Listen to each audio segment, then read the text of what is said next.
stream is officially sponsored by Cinemark. Today we announce that we will have 20 to 30 minute advertisements before each movie because wasting your fucking time is our priority. Cinemark, don't give us money. We hate you. What's up, G-Show Later? Welcome to another episode of the G-Show Podcast. I am G1, and this is the Geek Out. Wow, man, I am happy it's Friday, we're rocking and rolling, and ladies and gentlemen, if you heard that voice, guess who's back? That's right. And I couldn't be happier for him to be here, seriously, after a very long excursion. My bro from Idaho is back. JR, it is good to see you. Welcome home. Yeah, it's good to see everyone. And fuck Cinemark. What? We're going to get into that later. We got a thing. It ain't just Cinemark. What happened with Cinemark? You'll see. You'll see. Yeah, no, you're good right now. Sleepy Rex. My fucking Regal Theater get a 40-minute ad the other day. It's got to stop. It's got to stop. So there's JR also joining us. My sip from another crib. Gam Z1, what's going on? Not a hell of a whole lot here. Queer. Happy Pride Month. Last week of Pride Month. 10 out of 10. We're rocking and rolling. This was a good month, too. You've heard him already. The right here when it comes to Godzilla on this podcast. G73, a.k.a. Megzy, a.k.a. my brother Chase. How are you? Oh man, I'm stressed the fuck out. It's only a few days till Jurassic World Rebirth, and I don't know how much dodging of this movie I can keep, avoiding. You're gonna have to be like a draft dodger, bro. Just mind Dude. the minefields, bro. Mind the minefields. And last but not least, we've got, what is this, the third week in a row now? Alex, who's here, not by the skin of his teeth. Thank the maker. What's up, Alex? What's up, guys? My audio sounds good. This is only going to be temporarily because I may or may not have stolen my microphone from my brother. So, yippee! You're good. And quick shout out, brother Rob from the great state of the Tri-State will not be joining us today. He is off to a convention somewhere in Philly eating the good cheesesteaks. Damn it, Rob, you'll be missed. But don't worry, I got your fucking message, and I'll do it because it's you. What's that? We'll get to it later when it's popular opinion, that son of a bitch. All right. Yeah, we'll do a eulogy for him. All right, listen, he gave me something, and I promised him I'd read it on here, so we're going to go. But that's later. Let's start. First things first. I got to be honest, this one came out of nowhere, caught me off guard, and I fucking loved it, and that's right. Fantastic final trailer, baby, because that's what I felt it was. I felt like it was a legit good step in the right direction for Marvel and what they plan on doing going forth. This trailer had everything. It had heart, family, crisis, and fucking humor. Oh, that was good. And a beard. Oh, we're going to get to that, too. We are getting to that. It's there. It's there. So, all right. Gam, since you yapped it off, you get to start off. What did you think of this final trailer for Fantastic Four? It's amazing how they managed to pull off 3 separate trailers with 3 separate footages. Like, not very much footage is reused between these trailers, but it still feels like I'm being kept in the dark as to where this is leading to. And I appreciate the hell out of that. Like, so many final trailers these days spoil the hell out of everything. And this is just a refreshing change of pace where I'm getting new footage, but I don't feel spoiled. And I love the touched up CGI on the Silver Surfer. She looks much better than she did in like those early screenshots from like Entertainment Weekly, I think it was, or some shit. Yeah. And Galactus looks fantastic as he has in the other trailers. And I love the whole say the thing, Ben. that they did throughout this trailer that was not in the other trailers at all. Yeah, that was the Like, humor part. Yeah, that was the humor part, and it felt like good old school, like two early 2010s Marvel humor, and I liked that a lot because that was peak MCU, was the early 2010s. So I'm thinking we might be back with this one. I'm still gonna go see it. Yeah, no, I agree. JR, haven't heard from you in a while. I want to get your take on this Fantastic Four final trailer. I actually skipped this trailer because I heard it revealed too much. Okay. I'm trying to keep it shrouded a little bit because once people start saying, hey, stay away, it might spoil a couple of things, I just kind of stay back from it. Crap, you're going to have to close your eyes then when we get to one of these. I saw the beard already. So. Okay. Yeah. Alex, you work at a movie theater. I know this didn't play there yet, but what did you think of this final trailer? I thought it was really fun. I'm as the resident superhero hater, I guess. I'm really excited for this. Fantastic Four is actually something that my brothers and I really liked when we were growing up, and this is in Galactus is something that I've always wanted to see in the MCU movie. So we're here. So and I'm really excited. This feels like a fresher MCU movie, like there was or something. I was gonna make I saw Jurassic World Rebirth early, but joke here. But there. Yeah, you save that because if you're around next Thursday, we're doing a review for that live. So hold on to your seats for that one. All right, Brother Chase, did you see the Fantastic final trailer? And what's your thoughts? Yeah, I saw the trailer. I'm sorry, guys. I still can't hang with this movie. I just can't. I still don't know what the fuck this movie's trying to be. And with Pedro Pascal coming out talking bad shit about it, I don't know how I feel about this film. I mean, I don't think it looks bad. I just don't think it's a movie that if we're getting this movie just to segue into Doctor Doom, I just don't see the hype around it. I didn't really see anything really warranted for it. I mean, I like Fantastic Four, and it's not that I think this cast is bad. I like everybody in this film. It's just this movie just doesn't seem like it's really, it's funny because Andrew brings up not being able to see everything in the trailer, and that's the thing. But the thing is this trailer still just doesn't really tell you anything about the movie. It's like, I know it's like not going to be an origin story, but yet again, what is the film really going to be about? And well, it is an origin story for Franklin. Well, they're saying it's not an origin story. They're saying not for the Fantastic Four, for Franklin.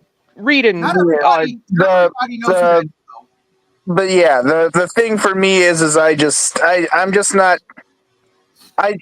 think it's like a hot dog in cold water. I mean, cold water. And working at a movie theater, I know that. Well, we didn't cook hot dogs in cold water, but anyways, I don't know. It's not that I don't want to see it. I'm just not going to rush out and pay my hard-earned government dollars for it. I just I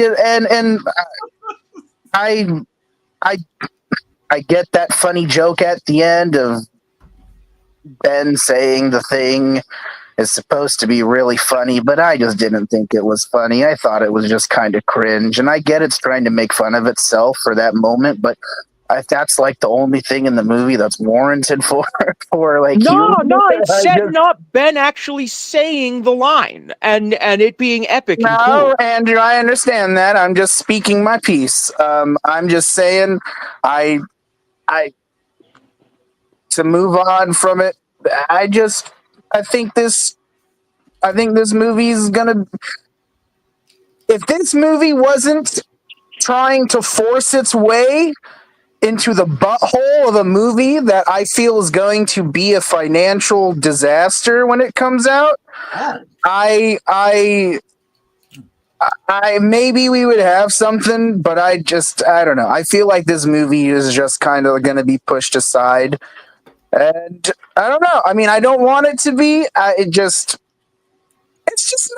just not grabbing me like it's grabbing you guys, man.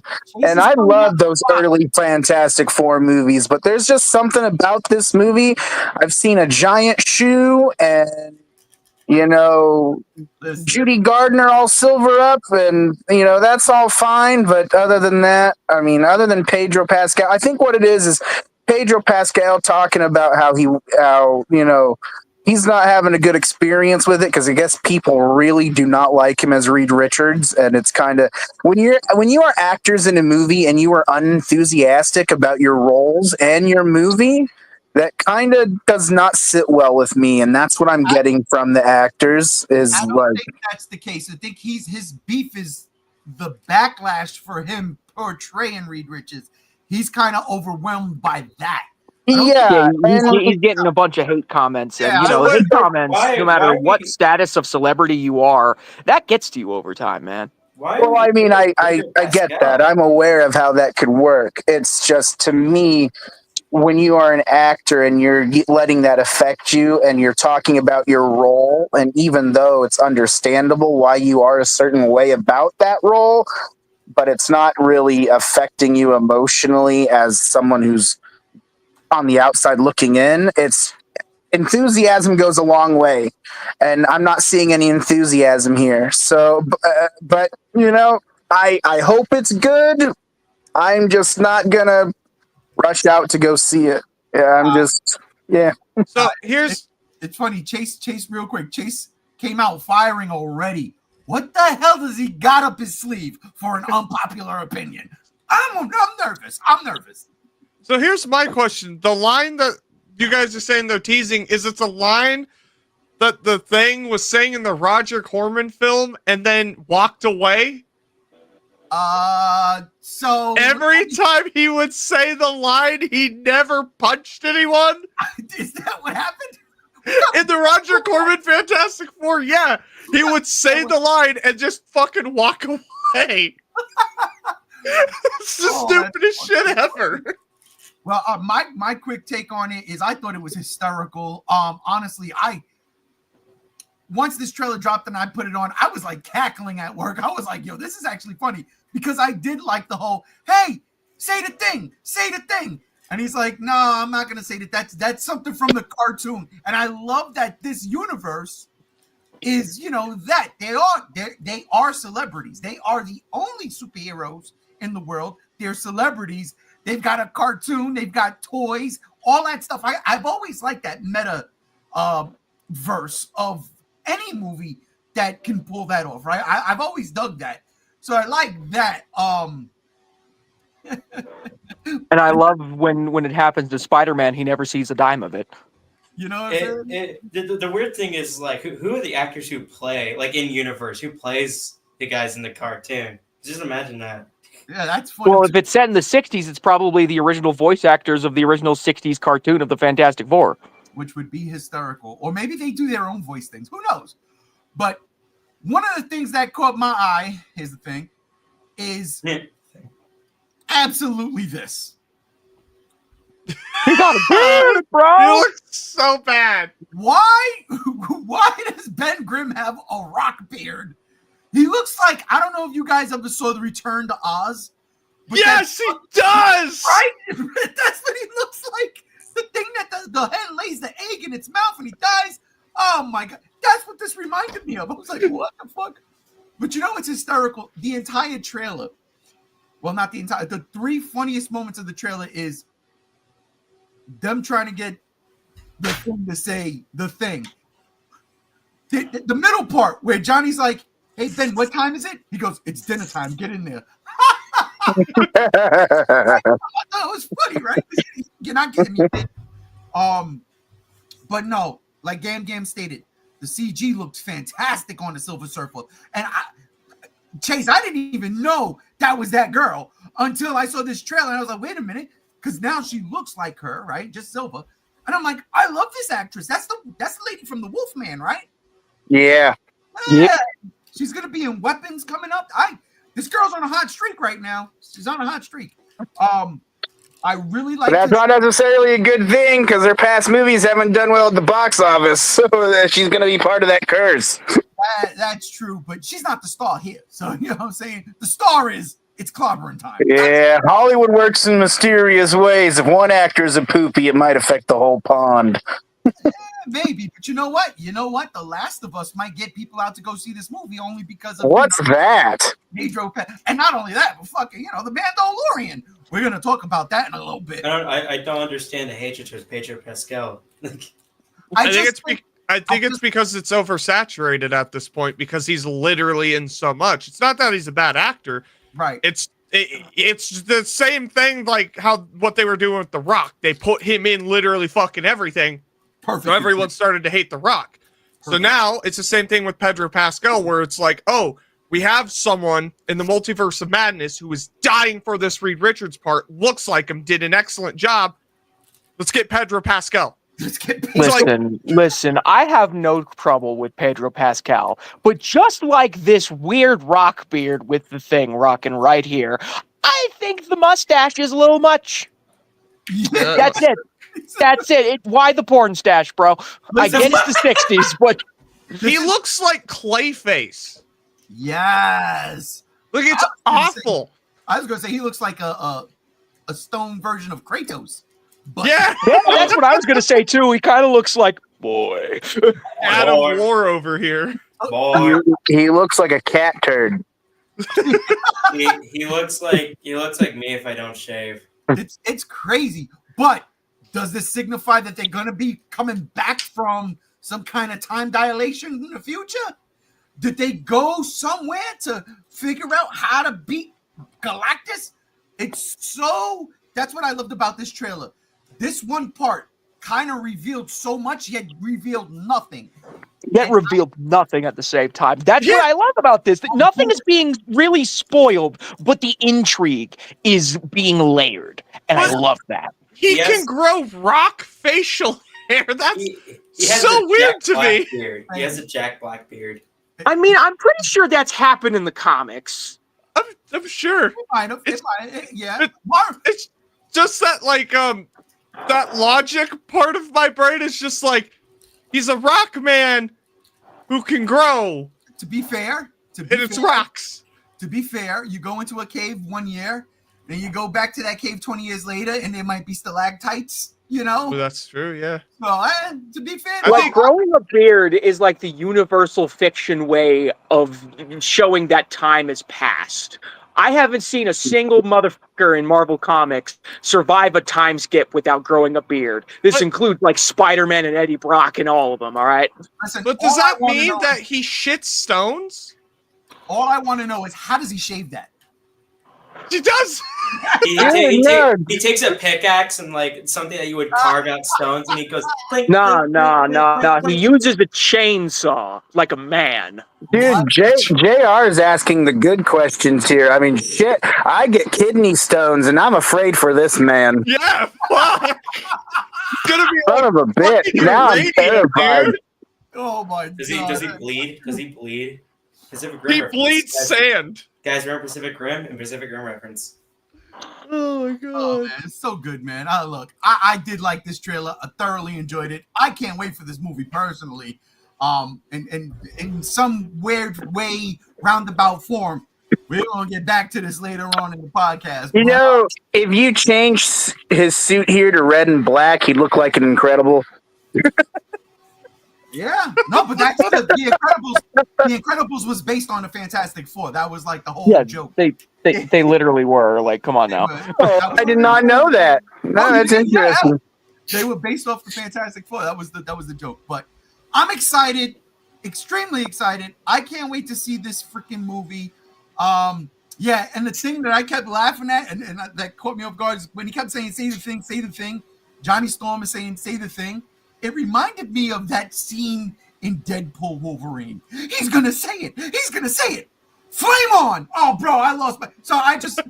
Maybe this is, a a little, poking fun at that. I cracked up. But you know who also loves to poke fun at things? Let's talk about it. Sticking with the Marvel. Spider-Man, Far From Done. Listen, got some things to say about this. Oh boy, of course, yes. We've got John Bernthal now joining the cast as Frank Castle playing the Punisher in the new Spider-Man movie, and I'm all for that. I am. Don't get me wrong. I love this guy. I want to see him everywhere in Marvel as the Punisher. I do. But is this movie becoming bloated? That's why I ask. Is it far from done? Is this movie becoming bloated? What? Is Charlie Cox going to be a special, surprise in there? Or are we going to get, I don't fucking know. We're going to see Hobgoblin? I have no idea what's going on. Is Kingpin going to show up? Is this going to somehow tie into Daredevil season 2? Or wherever you want to go, season 5? What are we doing? I think it's really establishing the New York street level crime ecosystem and finally putting Spider-Man where he belongs, which is that ecosystem. Oh, that's fucking fair. I hate you. That is fucking fair. I just worry. I all the Spider-Man movies I've loved. Every movie Spider-Man has been in the MCU, I've loved, like the MCU stuff. Y'all know I hate the title of this movie because I hated that comic. Oh, same. I'm just worried that this is going to get out of hand. You're worried about this getting overhand when they have Robert Downey Jr. Doom movie coming out with every Marvel character in existence being shoved into that thing? Not every Marvel character. But that's different, though. That's different. That's expected. Yeah, that's an Avengers movie. That's an Avengers movie. You know what I mean? It sounds like a mess. That's what it sounds like. Well, Endgame wasn't a mess, and it had every single Avenger up to date in that movie. Yeah, but that was back when Marvel was good. Hold up. I agree with you, JR. No. I didn't like Endgame, but I'm saying it wasn't a mess. It was they found a way to make that coherent. Yeah. But yeah, Infinity War is way fucking better. Yeah, Infinity War for life. So yeah, all right, that's my take on it. I'm just worried that, this isn't the end, that there's going to be more, That's all I'm worried about. I'll start with you, Chase. Get you 5 minutes. So do you mean the end as in, like, flopping, or the end as, like, this is the last Spider-Man? Oh, no, I don't think this is the last Spider-Man. I'm just saying that Far From Done means in terms of casting. Oh, okay. Yeah, unless Punisher is the villain, which I kind of would like that in this. I don't think we're far from done. I think we are far from. Granted, we did also get the Hulk before the Punisher was confirmed, so we got both of them confirmed. Oh, I'm waiting for them to announce Charlie Cox and Vincent D'Onofrio joining. Because they're talking about how season 2 of Born Again is going to be before this comes out, and even the Punisher spinoff is supposed to be before this comes out. So I think it's going to tie into push into the movie for sure. Wow, I would have thought that this would have tied into in between both of those season 2 of Daredevil and the Punisher. Yeah. This comes out July of 26 or 20, of 27 or 26, I think, and then Daredevil comes out just the season 2 comes out in next March or February, and then the Punisher thing is supposed to be coming out. But I guess we got Disney Con, and like they do every year in September on the 10th or 9th. So I guess we might know more then. But yeah, we might know more then. And they might even pop up they might even drop some dime in Comic-Con at the end of we got Comic-Con in a few weeks. Yeah. All right. JR, what do you think? I think from all the casting for this movie, it's going to be stumbling around like the boomer from Left 4 Dead. You mean waddling? Dude, this shit's about to burst and spray fucking shit all over us. Like, it's a lot, and it's a lot for fucking Spider-Man. Because one of my biggest issues, a lot of people's biggest issues, is a Spider-Man movie that feels like there's too much shit in it. For instance, Spider-Man 3, The Amazing Spider-Man 2. And there's people out there that say No Way Home had some of that pitfalls that those more bloated Spider-Man movies had. They always seem to end up doing this with Spider-Man, and nobody fucking likes it. I would be okay if it was Spider-Man, the Punisher, and the Hulk just doing shit. Like, maybe the Punisher's got a hit out on Spider-Man, and then the fucking Hulk is hulking out, and Peter's trying to stop that shit. I don't know. There's something you could do with it where there's a dynamic with the three.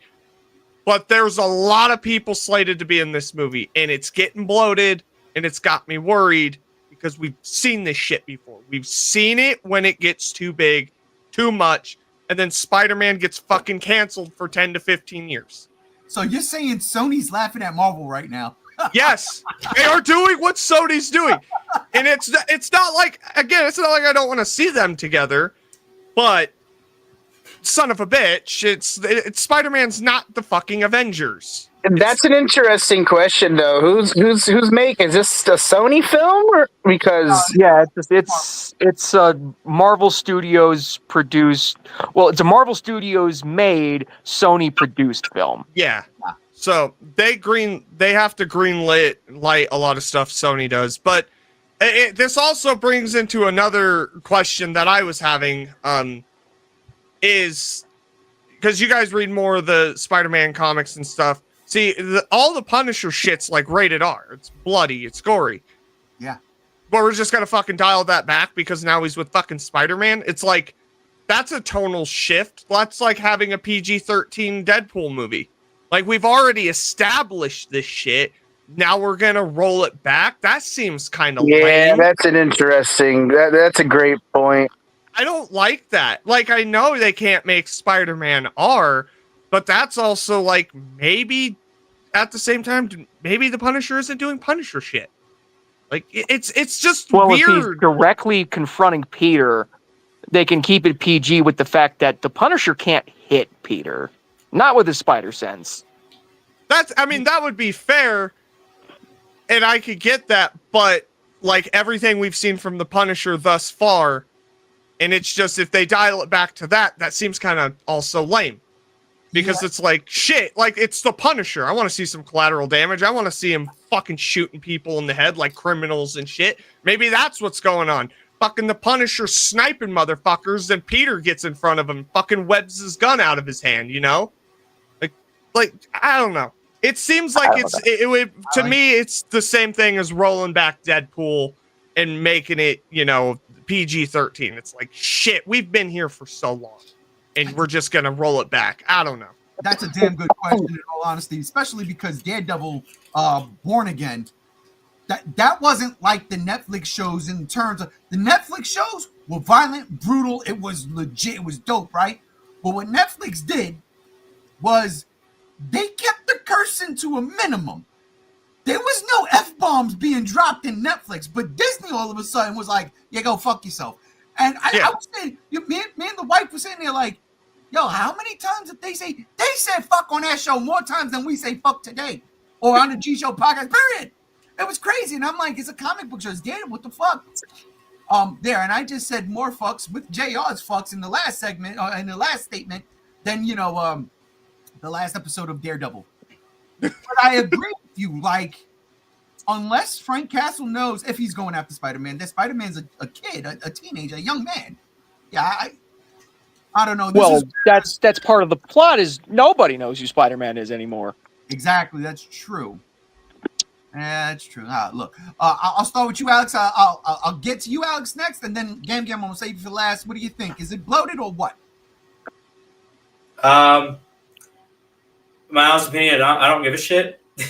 Huh? If I'm gonna be straight up honest, again, not the biggest in the comic book, but I can understand where the fear of it being over bloated comes from, because there are a bunch of movies that I have watched that, or more like I was excited for, and I was like, this is probably going to be very over bloated. But I think, with the right, it's just everything needs to be the right amount, because again, everything can be balanced very well, and but if there's like too much of this character, too much of that character, or too little of this character, too little, it can get like very annoying. But I think that the fact that the Hulk and Punisher, and those are like the only three I think confirmed for the film, I think that's fine. And if it's like, as long as they're not doing the classic Marvel character here set up for this movie, as long as they actually play a purpose into creating the story, I think it'll be fine. Like cool, the Punisher's in it. Okay, I don't fucking care. There. All right. Last but not least, Gams, and then we're gonna get to some comments. So question. Besides the Punisher and the Hulk, who else is confirmed for this movie? Daredevil was supposed to be in it. I believe that. I could try to find it on Twitter again. I just know there was a total of like 5 to 6 other characters that were supposed to be in. There was rumors Jessica Jones was supposed to be in it. Yeah, but those are just rumors. I'm just talking confirmed. And what's confirmed? Confirmed Daredevil, Frank Castle, the Hulk. So far, yeah, just that's those 100%. Three. Yeah, those three. All right. So, until they start confirming more stuff, I'm just going off of this movie's just going to have Spider-Man, the Hulk, Daredevil, and the Punisher, right? I feel like that's not yet at the place of being overbloated. Not yet. If they start confirming like 2-3 more, then I might start worrying that we might, be losing the plot a little bit here. It's because, I get that Spider-Man's supposed to be a street level thing. Hulk's not really a street level character, but he can get in. He and Spider-Man are buds. They're bros in the comics at the very least. So we can start setting up their relationship with this movie. That's fine. And I'm fine with like the Punisher, because as you could see with the comic covers here, Punisher debuted in Spider-Man. Yeah. So like that's just poetic, having the Punisher's MCU movie debut be in a Spider-Man movie. Look at the price on that comic cover, 20 cents. Come on. Oh, I wish. Fuck it. Yeah, I miss 20-cent comics. Shit, me and JR last year went to a fucking comic shop and we spent like $20 on 2 comics. Oh yeah, it was the Marvel Godzilla #1 single issue. Goodness gracious. My bad, Gams. Go ahead. But anyways, so I'm giving that a pass. And as for Daredevil, I mean, he was already in No Way Home beforehand, so why not follow up on that? So like, yeah, if they introduce any more like actual MCU characters, I'll start believing it's a little bloated. I still think we need like a either solid confirmation that Frank Castle's going to be the villain, or we'll need some solid confirmation of a Spider-Man villain. Like, I don't know, right off the top of the dome, the Shocker. The Shocker hasn't been in a movie yet. You're right. Dude, give us Rhino for Pete's sake, finally. Or Rhino, give us Rhino. That's what I would like to see.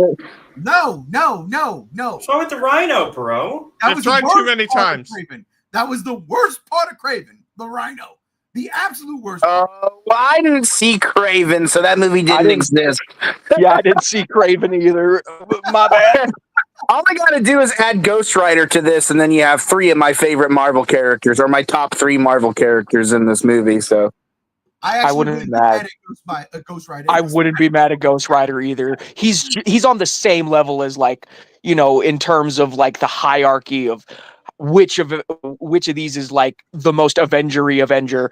Fucking Daredevil, Ghost Rider, Punisher, and Spider-Man are all on the same level. They're street level characters. They handle fucking just basic criminals, mobsters, and the occasional supervillain. Yeah, Hulk is my other favorite, but I don't like Ruffalo. So Oh man, that's a podcast unto itself. I've heard that this movie might like reintroduce Savage Hulk, which I'm kind of hyped for. I hope so. Oh, there's some comments in the comment section about that, so we're gonna talk about that in a second. Oh, would you care to do the honors? Yeah. So I'll start at the very beginning. Yo. Anthony says, yo. Anthony then comes in and says, this is what I hate about the fandom when it comes to comics. It can be very toxic, and now Pedro is not gonna want to work with Marvel again after this movie, and they're gonna have to recast Reed Richards, which is fine. I don't think that's the case because that is on the contract, and he's a Disney guy. Because Mando and Grogu, that's a thing. That's the thing. And then Anthony comes in and says, do you guys wish it was Norrin instead of the one they chose? In reference to the Silver Surfer? No, I'll be honest with you. In the beginning, I was like, this is going to get everybody fucking mad. Like all the fanboys and even the fanboys that are not fanboys that just want to get the clicks, they're going to get mad. Honestly, especially with this trailer, the last one and this one especially, I am 1000% okay with a female Silver Surfer because it's not the MCU. It's not. It's an alternate Marvel universe where they're going to go to the MCU to become the MCU's Fantastic Four. It'll be fine. So I'm okay. I'm okay with it being not Norrin. And again, there was a female Silver Surfer at one point in the comics. So that was his wife. Bam, even better. So it all works out. Spider-Man says, God help us all. What? In reference to this, when we switched over to Brand New Day. Anthony says, for me, I want to see the hilarity on how Peter's going to react to the violence of Frank and how he kills people. That's interesting. Yeah. That's exactly the point we were talking about, though, is like, how do you do that in a PG-13 film? You show the bodies, but you don't show the gore. So lame. No, it is. No, listen, because I agree with JR. It is lame. As someone who is a diehard fan of the diehard franchise 1, 2, and 3, what the fuck happened in 4 and 5? Well, 5 they went back to being R, but it was whack. But when they went PG-13 with the 4th one, you ruined the franchise. You ruined the franchise. So in that regard, I agree with JR. But there is a way with the superhero comics to make it PG. Yes, Punisher could be mowing down a whole mob of gangsters. You ain't got to see the blood. You can see him shooting with the big guns. You can even see the holes getting put in their clothes and stuff. Yep. You just can't see the blood, and it'll be fine. Spider-Man comes down, scoops, webs up the. They got away with Venom biting people's heads off. Well, in Guardians 3, they had Rocket completely mauled someone's face off, and you saw like the blood and like skeleton and stuff. That's true. Correct me if I'm wrong, but I like PG-13 is just yes, you can do some things with with PG-13. You can push it. You can. Like people can handle blood. Heaven forbid if you say fucked more than once, but yeah, but you can get away with one fuck in a PG-13 movie, the Fox X-Men movies, and one nudie shot. Wait, the Fox X-Men movies again? It's like they can. It's just because mostly kids. I know, crazy superhero fans are also kids. Are gonna see this movie. They might not want to try to scare, I should say, the younger demographic, and that is okay. That's true. It'll be fine. The next Deadpool movie, it'll also have the Punisher, and it'll be gory. That would be great. Deadpool and the Punisher. They had Punisher in the last Daredevil, and he died, and I was so mad. Who died? Punisher. What made that whole bit about how Punisher got killed by the lady in Deadpool and Wolverine because he talked shit? No, that was Johnny Storm. That was the Human Torch. No, they said Punisher. We said we had Punisher in it, but then Punisher died. Yeah. They legit killed Punisher in Deadpool and Wolverine, and I was pissed because I thought about throwing a shoe through my TV. No, they were talking about Thomas Jane's Punisher. I love that Punisher. Why couldn't it be Dolph Lundgren? Maybe it was Dolph Lundgren, actually. Please give me the Spider-Man and Deadpool crossover movie I want. Well, I can't give you that, but I can give you. Spider-Man says, I guess it depends on what headspace Peter will be in now that he has no living relatives left, no friends, nobody. Wow, that's a good point. Yeah. Yeah. Listen, last time I saw that movie literally was 1 year and 11 days ago. It's coming up. That also brings us, not to disrupt you there, but Sadie Sink being a secret character in the movie too. Yeah, secret Mary Jane.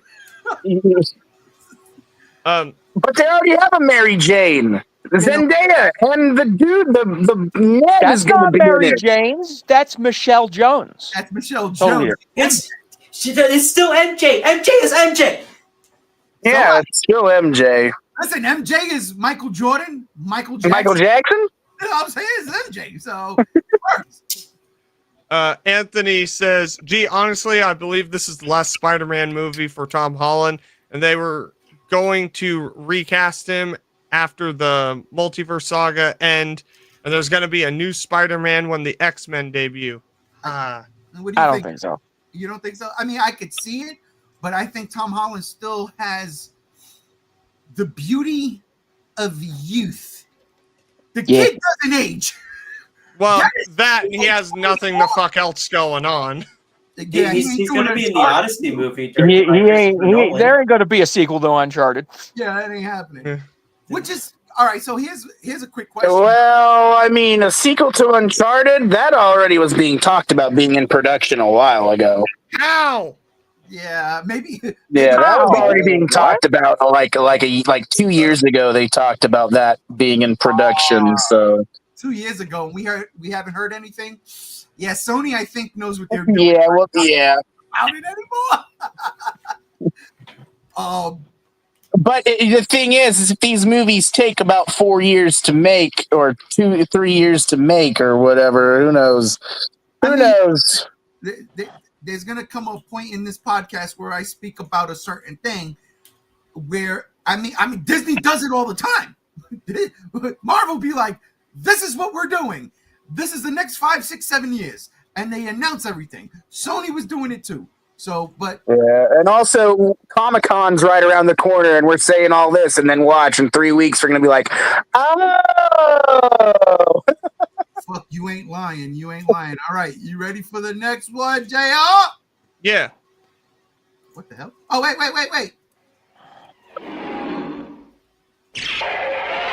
What's Fisher Dan? I say King Ghidorah. I want Smart Hulk being friends with Spidey, but unbeknownst to him is that he's slowly morphing into the Maestro. Thank you, Persona, doing some questionable stuff, which Punisher catches wind of. Shut up, Monsterverse Rodan. You shut your beak. That is genius. Oh, yeah, dude, the Maestro would make for a hell of a good Avengers villain. The funny thing is, I'm playing with my Haya Rodan figure, so... Listen, in all You're not supposed to tell us that on live broadcastings. Yeah. Get it together. But the Maestro's always like wibbly wobbly, timey-wimey crap with time travel and shit. Which makes sense if the Maestro is a fucking lieutenant for Doom in Doomsday. But he's always been his own conqueror. I know, but you know what? That's the 616. This is the MCU, the 6116 or 6161. Who knows? No, they call themselves 616. They're wrong. They're Earth 1999. But they're lying. You know that. I know that. They're lying. They're like the ultimate universe for the MCU. But all right. Last couple of questions. Here we go. Or comments. Anthony says, I don't think it's going to be Johnny or Danny like people want it. I think Kevin Feige is going to choose Robbie. I think he's right, only because they already used Robbie in the Agents of S.H.I.E.L.D. show. And by the way, that's Ghost Rider, the one not on the motorcycle. Yeah. He's got a car. It's a muscle car. Yeah. Yeah. So that would say, listen, because you know why? Because then they're gonna have to get, if they're using Johnny, you're gonna have to get Nicolas Cage, right? Yeah. That would be the greatest shit ever. That would be the greatest shit ever. Seeing Nicolas Cage as Superman in the Flash, Dude. that was the second best part of that movie outside of seeing Michael Keaton as Batman. I'm just saying. Yeah. But he's already Spider-Man Noir. He is already Spider-Man Noir. That's true. That is. And he's Superman. Yeah, and he's Superman. All right, and last comment. Anthony and that dog in his picture who's adorable says, I think Sadie is going to be playing Gwen Stacy or Felicity. I don't think it's Gwen Stacy or Felicia Hardy, aka the Black Cat.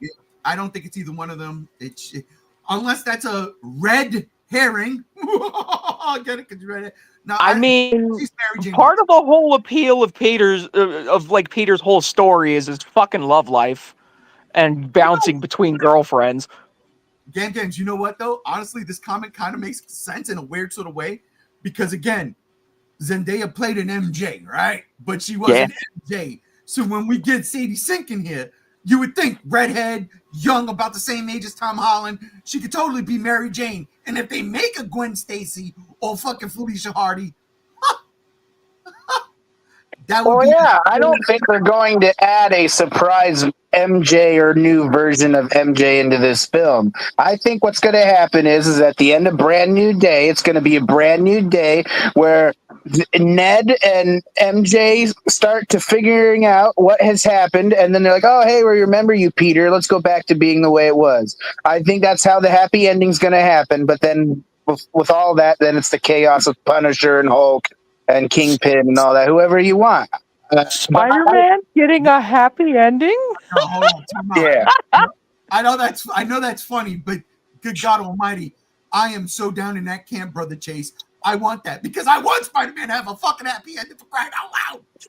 This is why Ultimate Spider-Man by Alan Hickman is working so well right now, even though I haven't read like the last 5 issues. So I digress. That's one. All right. Next topic. Spider-Man, you're done. We love you, Spidey, but you're done. Next topic. Sticking to Disney, ladies and gentlemen.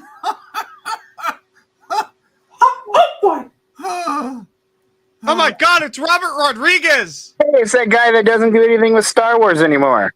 It's a cowboy. Disney, this is Dave. You got to start with your rant. Do it. There is some Go on. things that has happened this week that made me so fucking mad.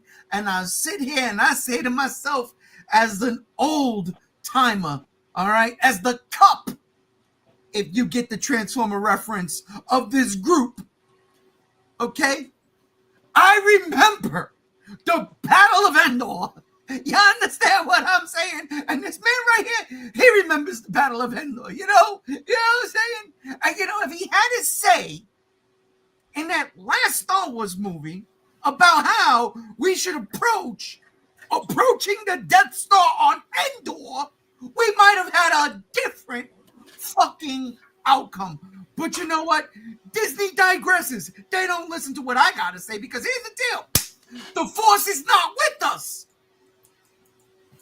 Dave Filoni could go ahead, Lucasfilm, but Disney Insider thinks he might be too steeped in Star Wars lore. All right, motherfucker.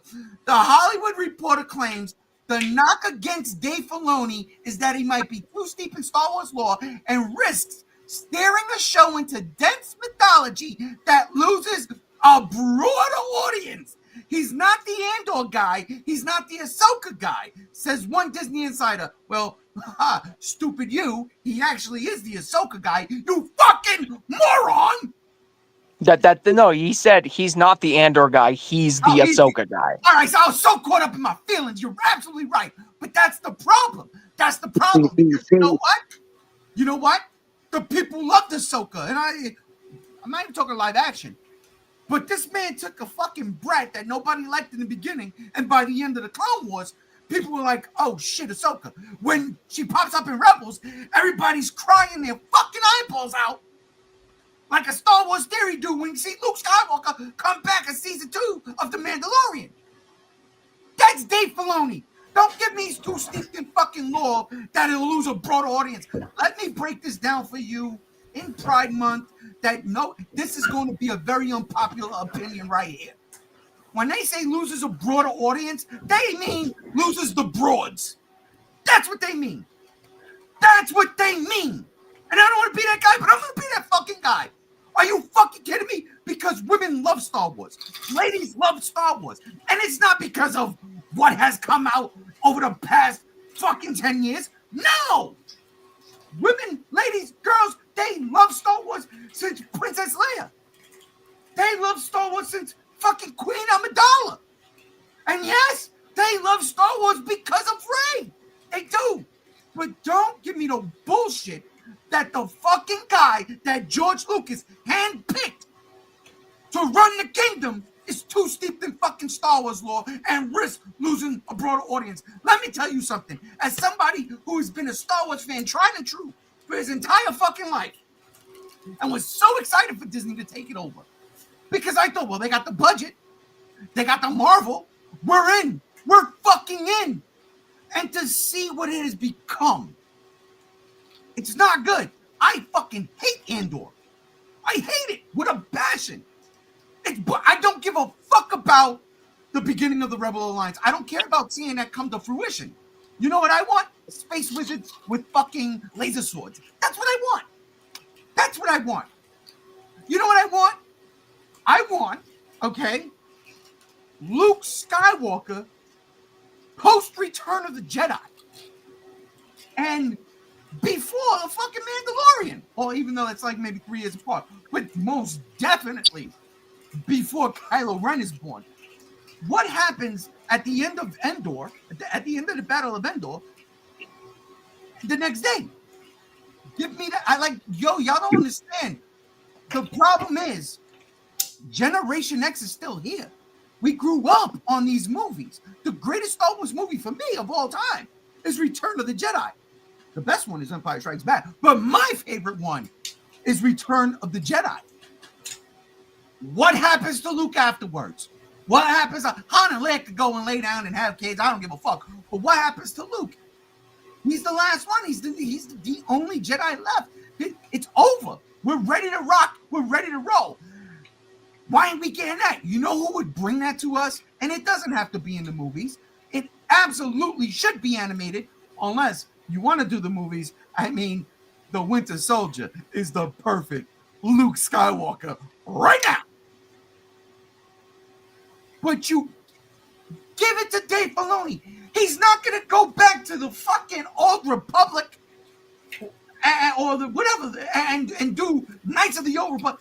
No, he's going to give you the blueprint of what George Lucas gave him. He's going to unfold Star Wars in a way that it's going to have me as a Gen Xer, okay, flock and take as many people as I can to go see it. Dude, I remember, I swear to God, I remember as a teenager that, I would show all of my friends, you never seen Star Wars? Come on down. We watching Star Wars. That's what it was. My wife, she ain't never seen Star Wars till she met me. Oh, we won't be together, woman. We watching Star Wars. That was 30 years ago. 30 years ago. I don't hate the sequel trilogy, but the sequel trilogy ain't good. Anything that's come out for Disney, literally, there's for me, my personal taste in it, I like maybe 10, 15, 20% of what they did. The best thing they've done is Rogue One. Did I need an Andor show to show me where he came from? No. I know what happens to the motherfucker. He died. It makes me sick when I see some stupid bullshit like this. The fucking guy himself. This is the guy. And they're saying he's too steep in Star Wars lore and he's going to lose the broader audience. Listen, motherfuckers. Star Wars was all about getting the misfits together to begin with. Okay? To begin with. So stop the bullshit. Give this man the fucking reins. Fire what's ahead. Get her out. And let him and Jon Favreau take over. We're not going to get too steep in the lore. We're going to finally get that Luke Skywalker stuff we always wanted. Why do you think The Mandalorian's season 2 finale is such a fucking high point for Disney Plus? Because Red fucking 5 pops up and Luke Skywalker comes out with the green lightsaber cloaked in his black suit post Return of the Jedi. And yes, Gen X is like me. Fucking shed a tear. No, there's the guy. There's the guy. This is all we wanted. This is all we wanted. Young Luke. What we got? We got 5 minutes of it. And then we get The Last Jedi. So, it's not fair. And I don't give a fuck. Y'all can sit there. People can sit there. Oh, you're a fucking crybaby. And this, that. No, go fuck yourself. You weren't even around when the fucking thing started. You bitch ass motherfuckers. That's the thing. That's the thing. I hate people, like the Acolyte could have been good. But they didn't trust in the Force the way they should. Look, say what you want about those sequel trilogies. And don't get me wrong. I got a lot to say about not the sequel, the prequel.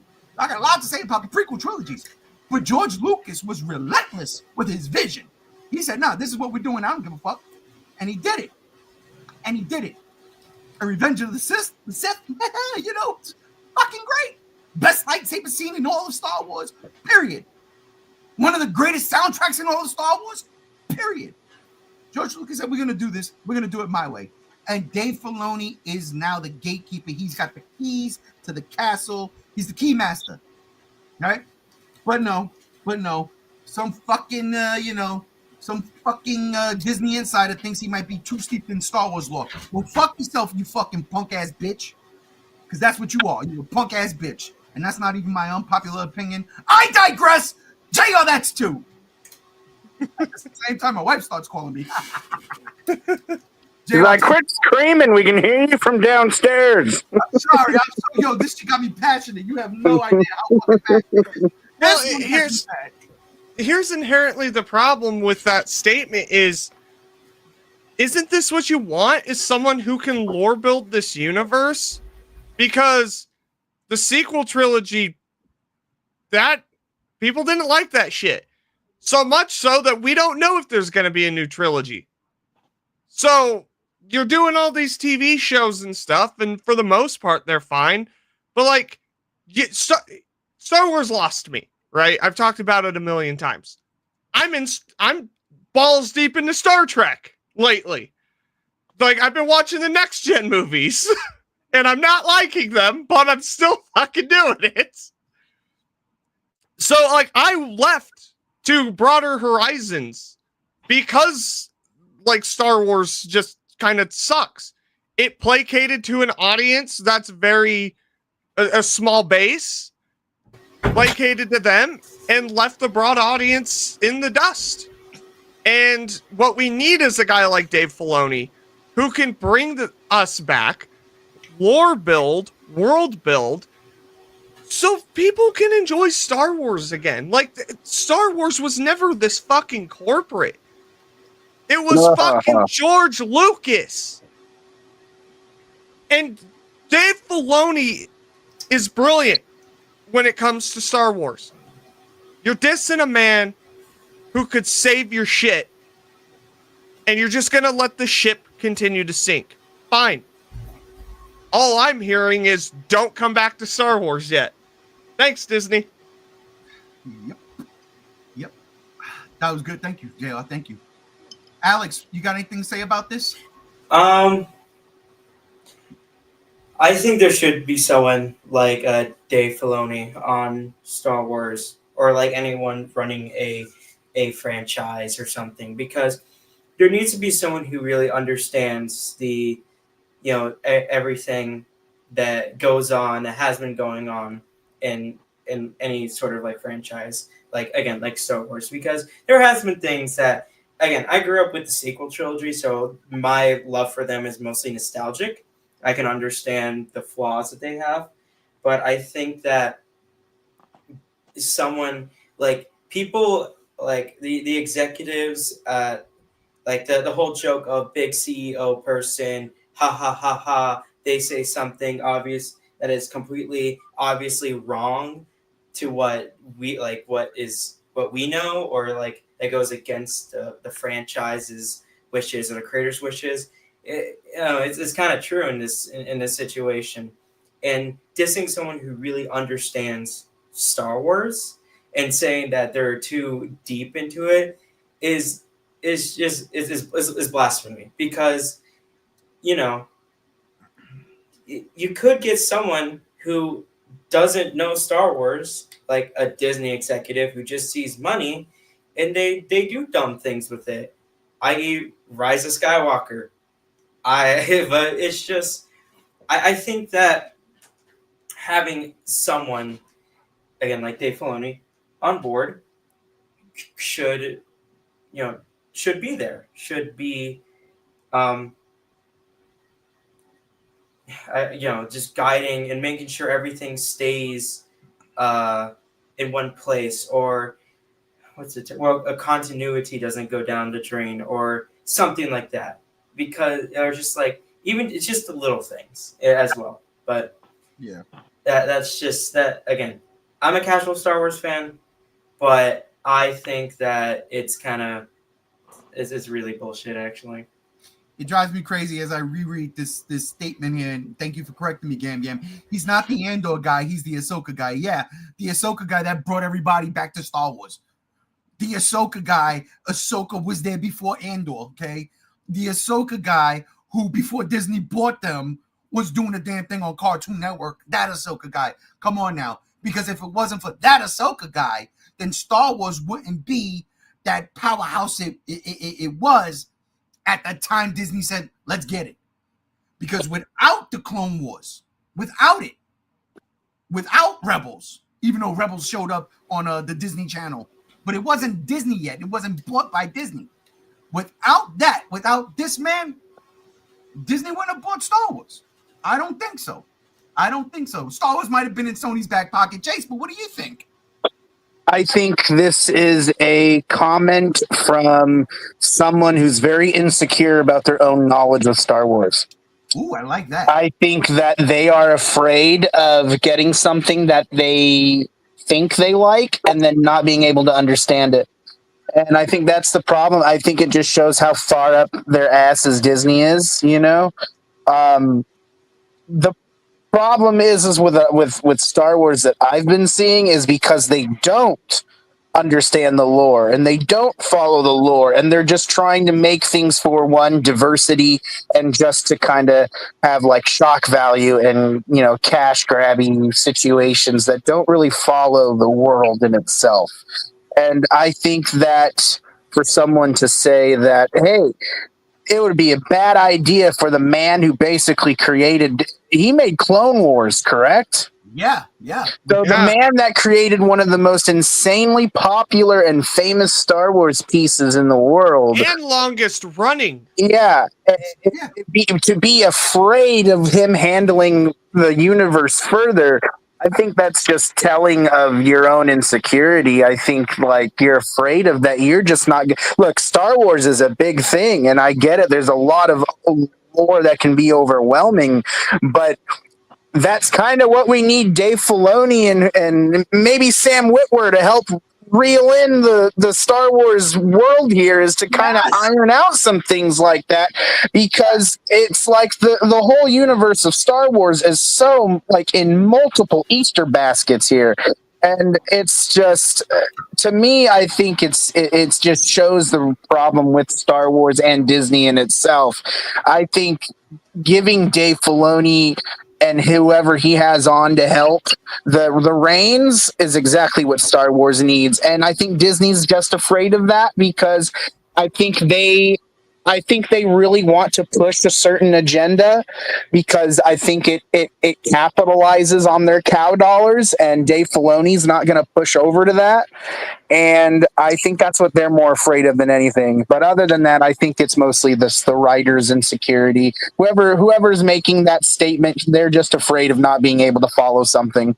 You know, you touched on something right now that just clicked in my head, and I'm going to get to you, Gams last. You just touched on something, Brother Chase, that just clicked in my head. You're absolutely right. They know Dave Filoni's the guy. They're scared shit of it. He's not going to go back thousands and thousands of years to do Star Wars then. He's going to retcon what Disney had done to Star Wars. He's going to abolish their cash cows. So we're not going to get Rey and her daughter or something like that. You can still keep Rey and shit intact. What he's going to do is he's going to use the world between worlds that he created to get rid of the last 2 Star Wars movies. And I don't mean I'm talking about fucking the Star Wars Endgame and the one that the Glass Onion guy made. You understand what I'm saying? Because that's what they are. I gotcha. And now, Boa, aren't they making a new live action focused on Rey again too? No, it got canceled. Oh, thank God. They don't know what they're doing. But Gams, what's your take? So first things first, if you're the cup, does that mean I'm the drink? Wait, there was no drink in Transformers Law. What are you talking about? I meant it's a Dragon Ball meme reference. It's fine. Got me. But look, seeing this as like probably the second biggest Star Wars fan in the room right now, this is crap, right? Because we need somebody like this to keep Kathleen Kennedy on a fucking leash. Yes. All right. And if we're not going to get this guy, then I don't know what hope the Star Wars franchise has. And especially with Henry Cavill coming in with the second biggest space opera of all time, Warhammer 40K, that might steal a lot of Star Wars fans if they don't get their shit together and actually hire this dude to be the Cove head. All right. That's just how I'm feeling at this point, because we get the occasional banger, especially from this guy, like the Ahsoka show or Rebels or things like that. But most of it, like the Acolyte and fucking Andor, is not great. Even the Book of Boba Fett, not great. Obi-Wan Kenobi, not great. Not great. This upcoming Darth Maul show, probably not going to be great. Oh my God, they have one of those? I didn't even know that. See, that's how far I've fallen. Yeah. It's terrible. Like, I feel like they need to course correct, and they need to course correct with this guy who is steeped in the lore, because let's be honest, the lore is what brings people in. Them trying to water the series down to appeal to the lowest common denominator and fucking make it as widely appealing as possible sucks the life out of it. Straight up. And I think Andrew makes a great point there, because Acolyte was exactly that. Yeah, it was too clean. It was too appealing. Well, it tried to make its own stuff, and it pissed a lot of people off. It was self-indulgent bullshit that didn't appeal to fucking anyone. And when your actor doesn't know what a lightsaber is called, that's bad, dude. That's really bad. Like if you're trying to appeal to people who do not give a shit about what a lightsaber even is, like, you're losing the plot, right? Because if you have your lore and the lore is good and the story is good, you're gonna bring the nerds, and the nerds are gonna bring their friends, and their friends will have like female partners and shit, and even the nerds will have female partners and shit, and that's where you get your female audience from. All right, not from having these Mary Sue ass characters like fucking Rey and the Acolyte bitches. And Damn. I love that. That was a great one. I'm just being real here. Like you can have strong female characters like Leia or like fucking Amidala, and it not be as freaking squeaky clean and like stupidly safe and not appealing at all like these shows are doing. Yeah, and it can work. No cam games. You cannot have Rey or the Acolyte girl in a slave bikini. No, you can't do that. Yeah, not anymore. Apparently not. No, not with Kathleen Kennedy not having a fucking leash on her in the form of somebody who knows what the fuck this universe is. You know what the problem is? Dear Kathleen Kennedy, you profited off of old school Star Wars, so stop. You know what I think the problem is? Kathleen Kennedy just doesn't get laid. I think that's what the issue is. Damn it! That's why she's destroying Star Wars. Because she doesn't get laid because she destroyed Star Wars, though. Exactly. Kathleen Kennedy, if you stop destroying Star Wars, you'll get laid. I'll lay you. Yes. I'll lay you like a princess. Get out of here with that. Friggin' A. But no, I'm just saying they need to do something like this. If it's not this guy, then somebody else who's really steeped in the lore. Get fucking Genndy Tartakovsky or some shit. I mean, come on. He did the first Clone Wars show before the CGI one. And even then, it was like, he got it. He understood. Now I want to watch Primal. I watched the first season. I loved it. I loved it a lot. I still need to watch the second one. Yeah, I'm excited. We're probably going to see Primal stuff at Comic-Con here. Yeah. Ooh, very nice, very nice. But that's digressing. That's one on Chase.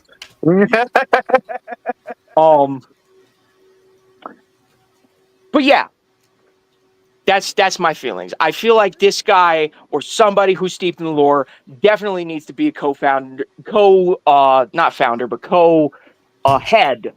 of this whole shindig. Otherwise, we've just lost the plot forever, and everyone's just gonna flock to Warhammer. It just doesn't become Star Wars anymore. It just becomes something corporate wars or something. It kills me when I look at desensitized wars. Right. It kills me when I look at this picture right here, and up in the left corner it says "Future of the Force," and yet, nope, they don't want to give it to him, motherfuckers. All right, look, let's switch gears and get some comments, which there's only 2, which is good. Yeah. Spider-Man says, "I just want to enjoy Star Wars again, but Disney keeps using bug spray on me." Fucking Spider-Man, you are the best. I swear to God. I swear, you're the best in New York City. I tell you right now. Not Gotham, but New York. Absolutely. Oh, my God. And then... Monsterverse Rodan says, "Trunks is the drink." Yes. Okay. Homies call me the drink. My father is the cup. All right. Well, leaving Disney and getting to something that's made news this week that's kind of like eye-raising. Like, what?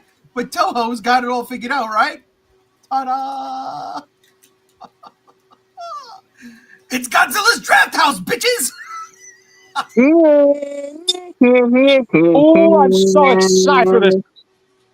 Okay, so this is going to be a short segment. No offense to y'all Godzilla fans out there, but let's be for real here. It's just Godzilla, in the Alamo Theater coming together. For what? I honestly don't know. As the fucking, that marquee, that giant, CG Godzilla moving across or whatever, LED Godzilla moving across the windows is pretty fucking awesome. That's dope.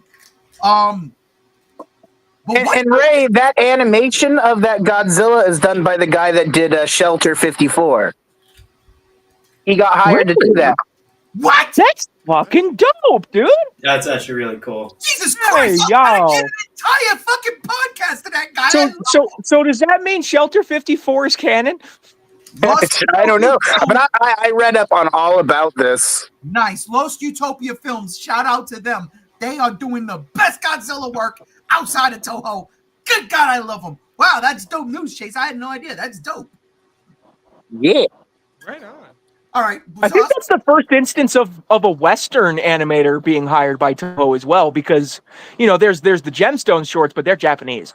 So Well, no, so just so you know, the Utopia Films guy is like a group of 11 people, so I don't know who exactly is the main squeeze, but That's it's all not right. it's not just one guy.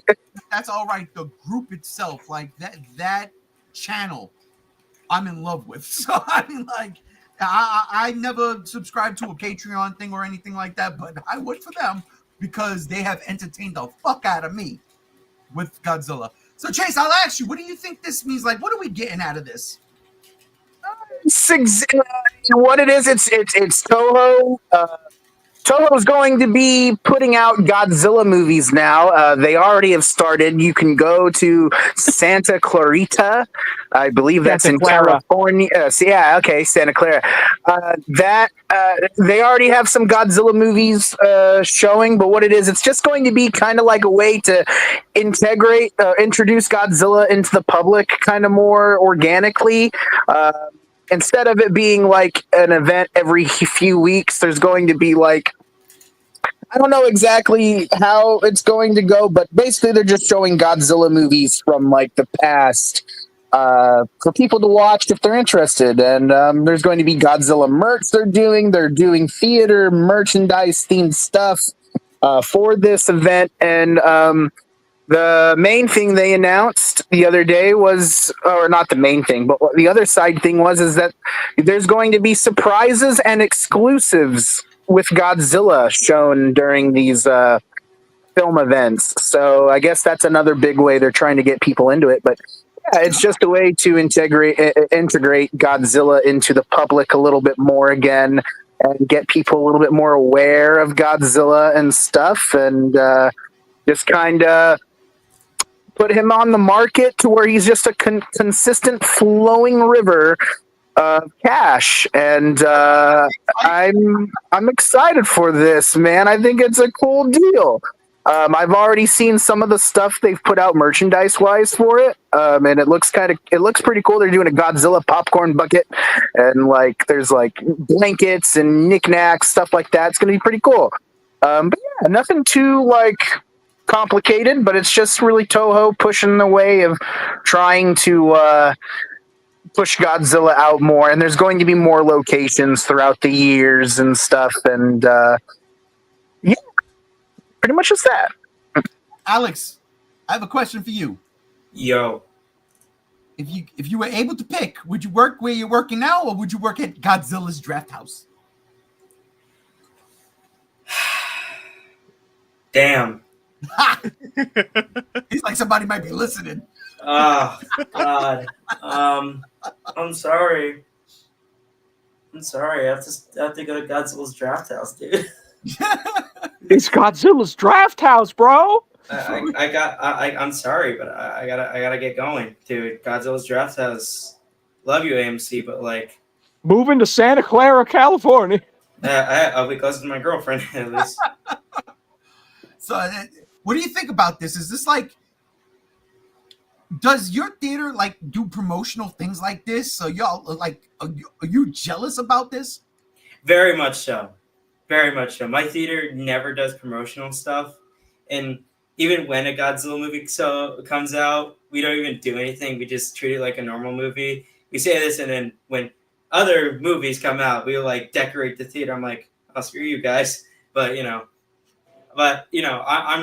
I think this is a good way to get the public's gets the public view on Godzilla even more, so people aren't like, oh, he's just a big lizard. He's people actually sit down and be like, man, these are actually good movies. Like, I didn't know there were more good movies than Godzilla -1, because that's what everyone on the internet is constantly saying. That Godzilla -1 is the only good movie, but Who the hell is saying that? I hear you. the people who aren't Godzilla fans. Yeah, I'm jealous. I wish that more theaters did this. I wish there was more Godzilla stuff. I wish more locations were going to open, especially here where on the west side, east side. I don't know. Yeah, it's the west side. West side of everything, because I would love just to drive into the great state of the tri-state, aka Ohio, and That's not true. yeah. We do have the best damn band in the land, so but get and see a Godzilla movie on the big old screen instead of having to wait to go to Chicago every year. I hear that. Games, what your thought about this? Bro, this is going to become the mecca for Godzilla fans, right? Somewhere to congregate, like whenever you got the time to just appreciate the franchise. It'll be a place where people from all over, because everybody in the fandom's probably gonna want to come visit this at least, to like meet each other and watch a freaking Godzilla movie together in a big old nice theater. Grab a Godzilla themed popcorn bucket and a plushie to hold, and some candy and some soda and a nice Godzilla themed cup. It'll be great. It'll be great. I wish this was in more places. And from what Chase just said, it might be in more places in the future. And that's exciting. That's hella exciting. So yeah, like this is cool. This is the start of something great. Like I would probably start going here to watch the latest MonsterVerse movies drop, because I guarantee you they're going to drop on this theater as well. Oh, absolutely. Absolutely. And it's also, at the same time, it's an Alamo Drafthouse. They have good beer. I can't drink beer when I'm watching movies. I don't know why. I just can't do it. I got to have my, right now, I guess it's, what is it? The pineapple aqua fresca. Let's go. I love it. Hey, I'm proud of you. I like my IC when I watch a movie. This shit needs to be in every major city in the States, right? Yes. I'm sitting here and I'm like, it's awesome. Especially because it's a draft house. I love beer. I'm a beer connoisseur. So, shit, when we went to watch 28 Years Later at the art house theater that I go to, the Flicks, they have beer. They have alcohol on tap or canned or whatever, dude. They have wine. Like, I want that shit here now, because it gives me an excuse to, like, once a week go watch a Godzilla movie in the theater and just spend a bunch of money on beer. Yeah, dude. Like, come on. Like, I love it. I love it. And if they put something like this that's more accessible, like, for instance, if they put one here where I live, it's just like the Godzilla community where I live. That's a whole thing, because I already am friends with, like, an event organizer, and one thing we've been talking about forever doing now for like over a year is doing, like, renting out theater, just one theater, and doing a Godzilla movie night where it's like 2 to 3 films. And then, like, free popcorn, soda. He's doing it for Superman in 2 weeks. So it's not out of the realm of possibility. But if there's just something like this, it's easier for us, because the movies would be accessible and there's alcohol. We could have a 21 and over night or something, just for something for, like, the Godzilla community to do. Connect, like at Gem State Comic-Con with the Godzilla Museum that Carlos and me were running. That was the Godzilla community coming together, connecting, talking, discussing, and having a blast. Yeah, because that's what the community needs more of. Fun, and not just arguing with each other on Twitter. Exactly. It's true, because, like, for instance, when Shin Godzilla came out, only one theater around me was playing that, and to see it didn't get packed, but to see the amount of people that was there, it was like, yeah, they're not here just to see a movie. They're here for Godzilla, right? So that was like hype and exciting for me. You know what I mean? Like, I really dug the shit out of that. Whereas when -1 came out, I think there was more of a buzz, especially later on when Minus Color came out. It was definitely a buzz more, where you had like movie connoisseurs come out. You know what I'm saying? Not just Godzilla fans. Because you can tell, like, you go and you see like the MonsterVerse movies and you see those people. Then like Godzilla -1 comes out and you go and see that and you see some of the same people. Oh, I remember you. We was online together. But then there's those others where you're like, who's that? So something like this, I think, what was it, a year ago when we were talking about Toho trying to brand Godzilla across the world, and I didn't get it. I was like, what are we doing? Yeah, this World of Godzilla plan that they have. And it's touching up on that too. It's announced that the ride that Takashi Yamazaki's making, that's going to be shown in the States around certain locations too now as well. Yeah, it's coming to the States. Like, dare I may say Vegas? Mayhaps even. I know Texas is supposed to be one of them. Texas should have one, in all honesty. What are we talking about? It'll be banned in Texas. It would be banned. You can't show any of the anime trilogy. You can't show Singular Point. Be banned. Banned. Japanese Kamino is too sexy. Banned. Oh my god, especially with Bug ladies. The bug ladies are too hot. Banned. Godzilla has rainbow spikes. Banned. This podcast right now. Banned. The Geek Outs in rainbow colors. Banned. Fucking, I think Texas, in all honesty, that should be like the last fucking place. Godzilla does not attack anywhere that's not America. Banned. But no, in all honesty, like this I did not see coming when Toho was like, we want to brand Godzilla across the world. This is amazing. This, to me, is a step in the right direction. Yes, dedicated theater to Godzilla. Why not? Why not? All right, let's get to some of the comments here real quick as I give my man his props. Monsterverse Rodan says, I hope we get one here because you'll never catch me flying to California.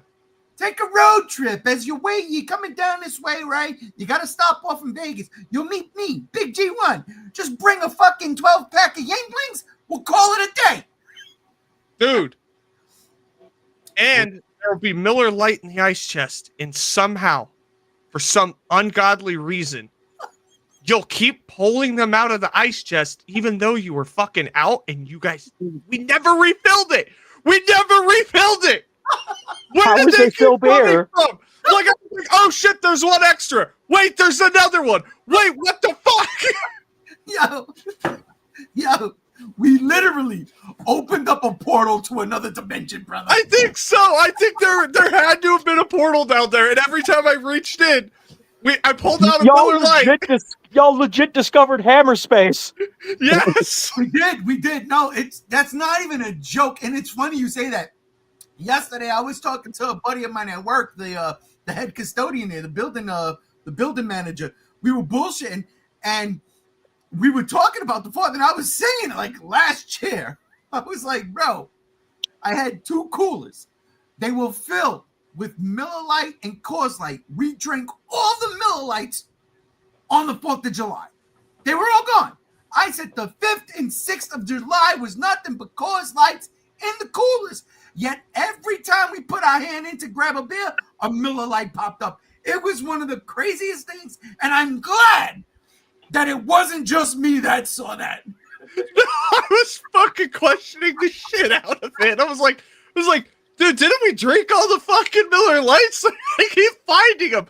And even when I left, there were still fucking Miller Lights in there. I swear to God, man. Is this the real life? Is it just fantasy? You know what it was? One of our wives was fucking with us. I swear to God. It has to be. It has to be. Or the ghost. The ghost kept putting some in the ice chest. Oh, that shadow you said you saw? Oh, my yeah. God. That's a good. It's Casper, the friendly ghost. Oh my God. All right, listen. All right, we're up to this point where right now it's just gonna be me and JR yapping trap because yeah, we're going there. Yeah. 28 years greater? You fucking better believe it.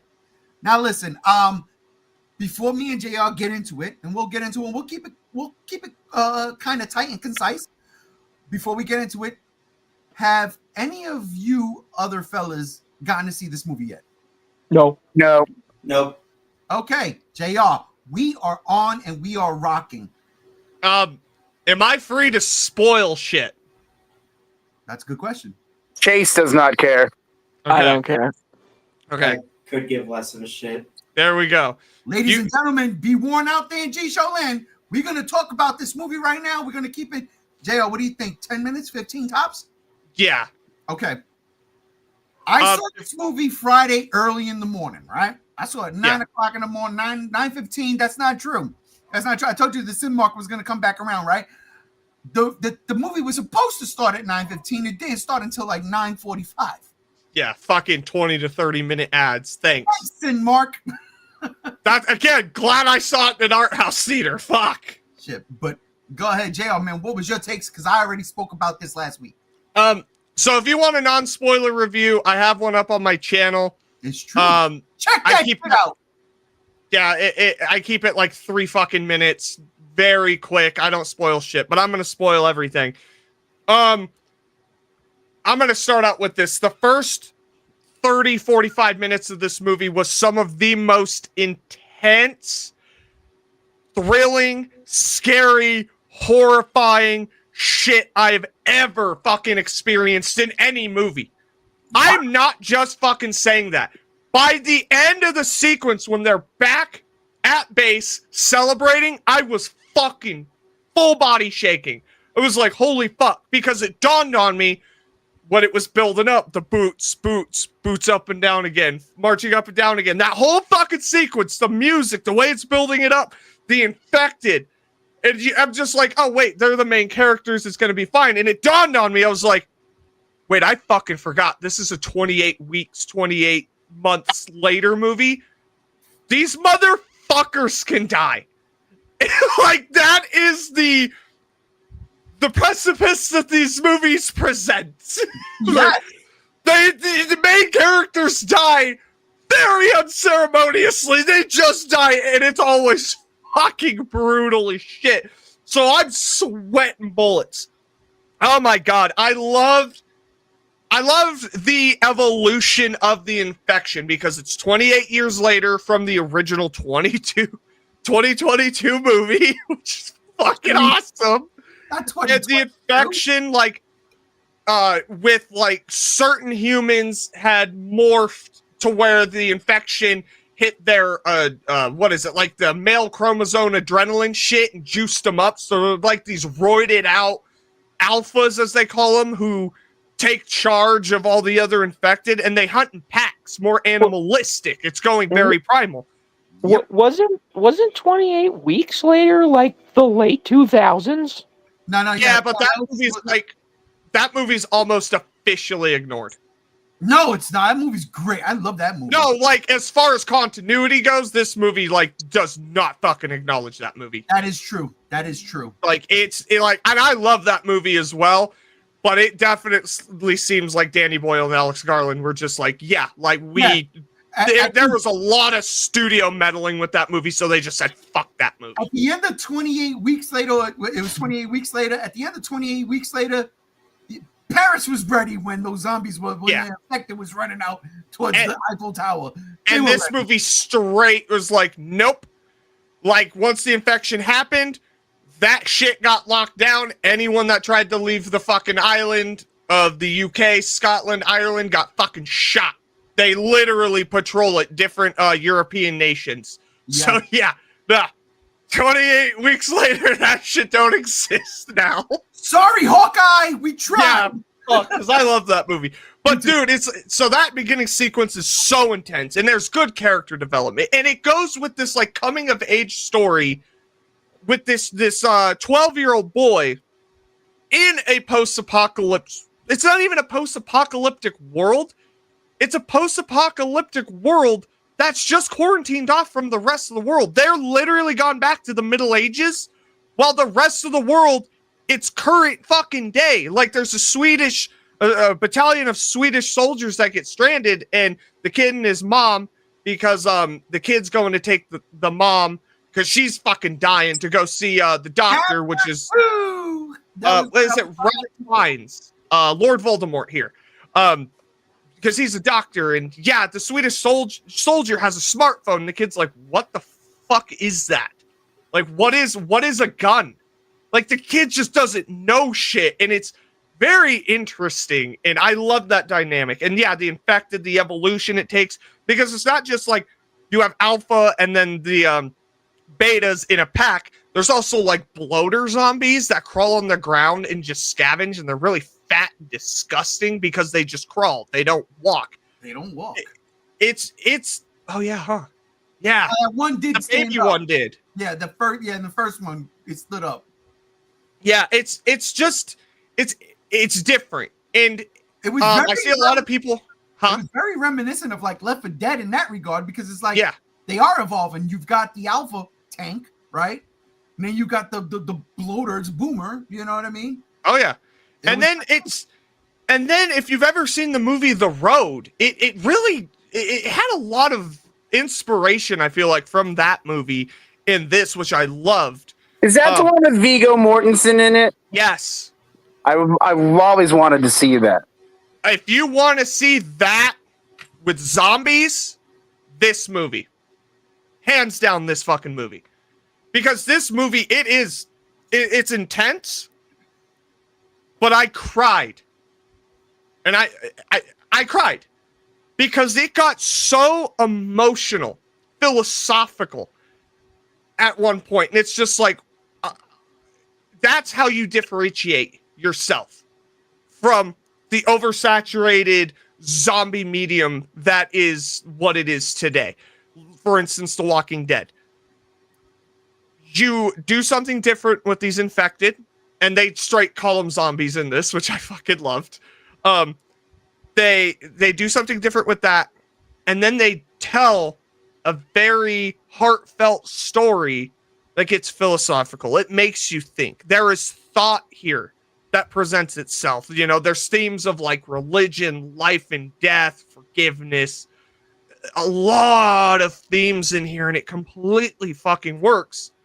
And it's at the same time one of the most tense, like suspenseful films I've seen since I was a fucking child. When I watched the remake of Texas Chainsaw Massacre, I had to like all of those feelings like from when I was a kid. It's so goddamn good. So goddamn good. No one drags ass in the acting department. The editing. Absolutely. Dude! Again, people were bitching about this. They call it bullet time. When they're shooting the arrow and it like hits a zombie and then it freezes and the camera pans and you could see from a different angle the arrow like going through. So you get that kill shot, kind of like Sniper Elite.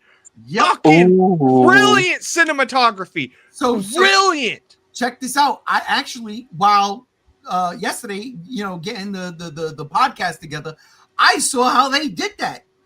Yeah. You know, this movie was filmed on iPhone. iPhone 16. They had a rig that literally was like a fucking half circle full of iPhone 16s. And they would shoot these scenes. Because I was like, yo, I didn't know that they filmed on iPhones until last week on the podcast when Rob mentioned it. And I'm like, what? I had no idea, right? Another notable person who films with iPhones is Zack Snyder. That's okay. We'll get to that soon. The pretzel guy? I was blown away by that. I was like, oh man, I loved those kill shots, how it went and it did their little ta juke kind of thing. I thought that was amazing. Yeah.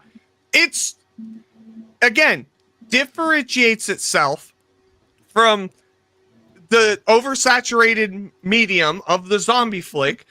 It does something new, And it changes up, like it's trying new things with editing and cinematography. Straight that beginning 45 fucking minutes is straight 28 days later. The way it's edited, 1000%. like the way it's going back to like old timey medieval like movie footage and like just all of the like old medieval stuff, trying to contextualize it and get you ready for it's like, no, this is the world that they see now. It's not our world. They have devolved as a society all of these years later, and it's just great. And the iPhone, dude, I couldn't fucking tell. There are some shots in this movie, downright some of the most gorgeous shots I have seen in a fucking movie. Dude, like when they're going across the fucking the water on the bridge at night. Oh, dude. Gorgeous. And I said that and last I think I said this. The Werner Herzog Nosferatu movie, when the guy is walking up to Count Orlok's castle, that song that's playing is the same song that plays when they're running across that fucking bridge at night to get back to the settlement. I instantly was like, oh my fucking god, they're throwing it back to one of my favorite fucking movies of all time with just a song. It was like, dude, that shit is fucking incredible. And it's so tense yet beautiful. It was like, what is this shit? It's so good. Tense, beautiful, and horrifying because all you hear is the boot. And it's not boot, it's bare feet. It's the zombie. Boom, boom, boom, boom, boom, Yeah. boom, boom, boom, boom. And I'm like, Dude. What the fuck? No, there's no way. There's no way. I jump in the water and swim. I don't give a fuck. Let the shark eat me. So, and I have to add this. So we went to see it with the wifey and her kid. They're teenagers now, so you know it's all good. I've shown them plenty of horror films. Her son coined 28 inches later and said, I told y'all. yeah. And then he said, this is the worst zombie apocalypse because not only will I be eaten alive, there's going to be a dick in my face. It's true. Because all the infected are hanging brain, dude. They don't have clothes. Those Great. Those alphas are as big as the fucking betas, bro. It's all I'm saying. It's all I'm saying. It's fucking, it was crazy, but it's again, it's one of the, I gave it a solid, it's a fucking 5 out of 5. Right now, this is the best movie to come out this year for me. I fucking loved every goddamn second of it. I recommend it to fucking everyone, honestly. And the people that are shitting all over it because it's not where you thought the series was going to go, after all these years, where the fuck did you think it was going to go? Because it was always an indie film. No, you know what it was? And I'll tell you exactly what it was. That right there is where I'm going to jump in as part of the conversation. I know where they were beefing. I know where their beef lies. They don't get it. I love this movie for the exact same reasons you do. They wanted what the first two movies did. Fair. Here's the infection. And this movie started off exactly like that. The first 45 minutes, straight up. The first 5 minutes starts off at the infection. Yeah. It started 28 years later. Because then the fucking title card pops up and it says 28 years later, right? So it started 28 years before, I should say. So you get that intensity, and damn it, that was intense. That was seriously, because the second movie, 28 weeks later, that opening sequence is fucking intense. Oh yeah. And maybe the people talking shit were just insecure. Maybe. They got wind of the zombie wieners and they got scared. And it doesn't help that this movie came out in Pride Month. Happy Pride, everybody. Yeah, right. Son of a bitch. That's the most dicks I think I've ever seen in a movie before. And I've seen Caligula. And apparently all of those dicks were prosthetics because of laws involving children being around nudity. Yes. Yep, that's crazy. Yes. But why did you have to make those prosthetics so prosthetic? Come on. Makes George R. Martin blush. It was like everyone was fucking Peter Steele from Typo Negative. It really was. It really was. But here's where I know all those people that are mad at this movie. I know the reason why. Because the first two movies followed the exact same formula, right? The first movie's a fucking masterpiece, in my opinion, because it turned the zombie genre on its head. Yeah. They're not zombies. They're rage-infected people. They're zombies, basically, but not in the sense that they're dead. You know what I mean? Yeah. But you had the same pretty much thing. Like, all right, start off. We don't know what's going. Well, in the first one, and then everything starts to happen, and it builds to a crescendo. This movie never built to a crescendo. The first 45 minutes, as JR is pointing out, built to a crescendo. The second, and I broke it down last week into chapters. I said this movie is like 3 chapters. The first chapter is father son. Second chapter is mother son. Third chapter is, and it's not even a long chapter, but it's just like holy shit. The epilogue, you could call it. Yes, it subverts expectations. Now, are these movies structured like anthologies? No. Okay. They're solid singular movies. It's just because the people wanted the zombies to break into that island. They wanted to see that. That's why they were so fucking mad. But what we got instead was the first part is 28 franchise, right? Yeah. The second part is Old Yella, if that makes sense. Or The Road. Or The Road. I haven't seen that, but now I have to watch that because you'll know exactly. Once you watch The Road, you'll see that middle part of this movie. It's The Road, just kind of reversed. Okay. Yeah. And then the last part is, Ralph Fiennes, who's supposed to be this maniacal, evil doctor that lives on the mainland. And, everybody's like, he can't live on the mainland and be sane. Yet he's the sanest one of the bunch outside of the fucking kid. And it's so nice. It's so nice to see Ralph Fiennes just like, he's like the grandpa you've always wanted. He's just chill. And you just want to help him out. But he's just a good fucking person. Just a good goddamn person. The way he takes care of the boy and his mother. The way he goes about, and I think that's where you shed a tear because that's where I was kind of like, wow. Oh, I lost it. Nana lost it. Like I think even her son cried a bit because it's such an emotional scene because you feel it because that undertone of his mom being that sick, it's from the beginning up till that point, and you could just see it getting worse and worse. But you know what? They did give you that one part when they were sleeping in the ruins. Oh, dude. And then, the bloater was creeping up on young boy. He was like, I got you, mom. Go to sleep. I'll take watch. And he was creeping up on him while the little boy was sleeping. And then he woke up and this thing was dead next to him. And he was like, what the hell happened? And then oh my God. See that? I was like, oh my God. Let's go. Yeah. It's a solid movie, honestly. And I said it last week. I still have Sinners ahead of this movie. But if Sinners never came out, this by far is the best movie I've seen this year. It's just that Sinners did something different. And being that it was like, basically Sinners was 28 days later. I ain't never seen that before. You know what I mean? That version of this type of genre. So that's why I have right now Sinners ahead of this. But make no mistake about it.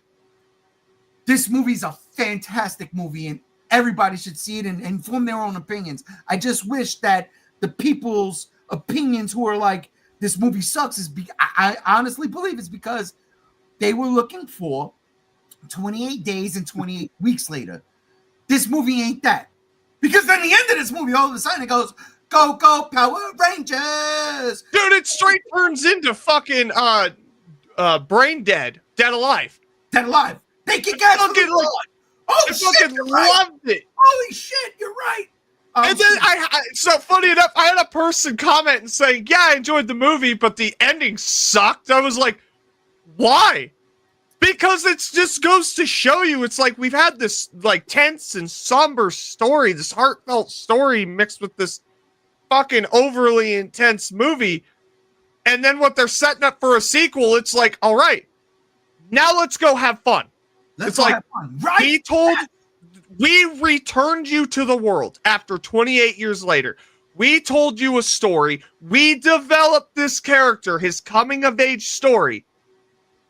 Now let's go have some fun. Now let's go get campy and cheesy. I am all for it because, yeah, one thing I was wondering is, so these people handle the apocalypse in this way. They're on that secluded island with that low tide path, and then high tide at night to keep the infected away.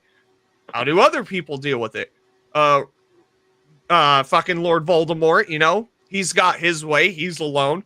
Okay, that's great. Let's see what would the scavengers, the people who don't stay in one place, do?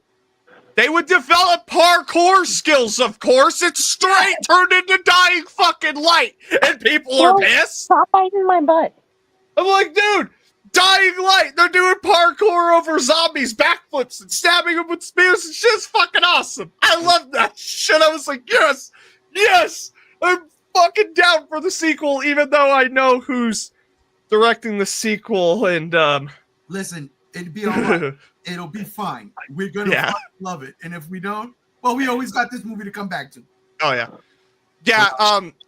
I would definitely, I agree with you. Definitely check it out. To me, it was a 5 out of 5. If you want to check out my review, go ahead. Would you agree with my take from last week? I don't know if you saw the live stream or not. I didn't get it. Where I said that, you know, this is 28 years later. The infection's still contained on a singular island. Yeah. These motherfuckers who made and produced the movie are just the worst Plague Inc. players I've ever seen. I know, dude. I know.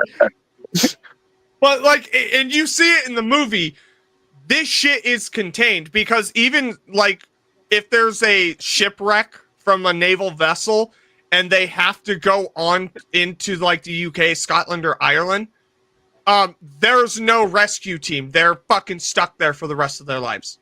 Like, straight up, the soldier said, I'm fucking dead. I have to live here now. So what's there to do in this shithole? Because my squad's a bunch of fucking idiots that got 8 by 28 weighing. I can't because, like, I got mad. I'm like, you guys are trained soldiers. Just shoot your fucking guns. I was getting so pissed. Yeah, you know. But they're kids. They're kids. Yeah, they were kids. They definitely was. Look, it was great, and I love it. And again, the first one shows that. The first movie shows that. When you see the plane flying overhead, and they're like, wait, what? So that's one of those things that I love. It's like, yeah, you're not getting off of this fucking place. You're stuck. You're stuck, Britain. That's it. But yeah, it was. I just feel like it was a great return to this universe so many years later. And yeah, fucking, I might be going to see it again tomorrow. Nice. I can't fucking wait. Like, I love it. I know people now that who will never be able to see it, and I know he would fucking love it. And it's just like, I'm so hyped for this fucking movie because to me it's one of the great zombie movies. It's like returning to the world of Dawn of the Dead or something, and it's just like, I love it. I'm happy it exists. Agreed. Well, let's get to the next topic. There's 2 topics left before we do our unpopular opinions. So let's get to the next topic, which is Sony wants Warner Brothers lot of games, that is. Chase, I'm going to start with you first, being resident gaming head, absolute resident Sony head. Yeah, I don't know if you want me to ruin this topic just so soon. No, you know what? That might actually help because if you ruin it, then we move along quick. Yeah, I'm just gonna be honest. There's nothing officially credible about this topic. I've been following. I've been doing a lot of research on it, and it's really just a nothing burger. No. Everyone that's talking about it is saying it's just coming from some website saying there's trusted sources, but they're not listing them. and it's nothing official. Other than that, there's no one really talking about it. So I don't really know if there's really anything to really bring up other than just the speculation of what it could entail if it actually ever happened. But at this point, it's really just something someone decided to make a controversial take just for the sake of discourse. It's really not really official or happening. I love it when a fucking segment can go less than 5 minutes. So, Alex, do you agree or disagree with Brother Chase's his actual, because Brother Chase does his homework? You agree with his assessment? Yeah. Ah!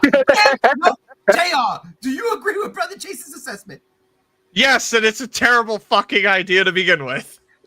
The main thing I'll say about this that came out was that it has been in talks that Sony and Warner Brothers have been trying to shake hands, but they can't come up with an agreement. And as of a couple months ago, it's just been kind of stagnant and stale water. That's because you can't have Spider-Man in Mortal Kombat, but you can have Batman in Mortal Kombat. We've seen that. Gams, do you agree with Brother Chase's assessment? Yeah, I guess. Like, no, don't do that. I don't want Sony to have a freaking monopoly on superhero games. Get the hell out of here with that. Yeah, that'd be a bad idea. And it said specifically Sony was basically wanting Mortal Kombat and Harry Potter. That was about it. Yeah, okay, Sony. Good fucking luck, bro. Yeah, good luck with that. Nah. Yeah, nah. Jesus Christ. Do you know how much money you would have to fork up for Harry Potter when there's a TV series about to launch? Nah. Well, that's funny that, we should talk about that, because then that brings up to our last topic before the unpopular opinions, which I still got to read, Rob. Says, fuck.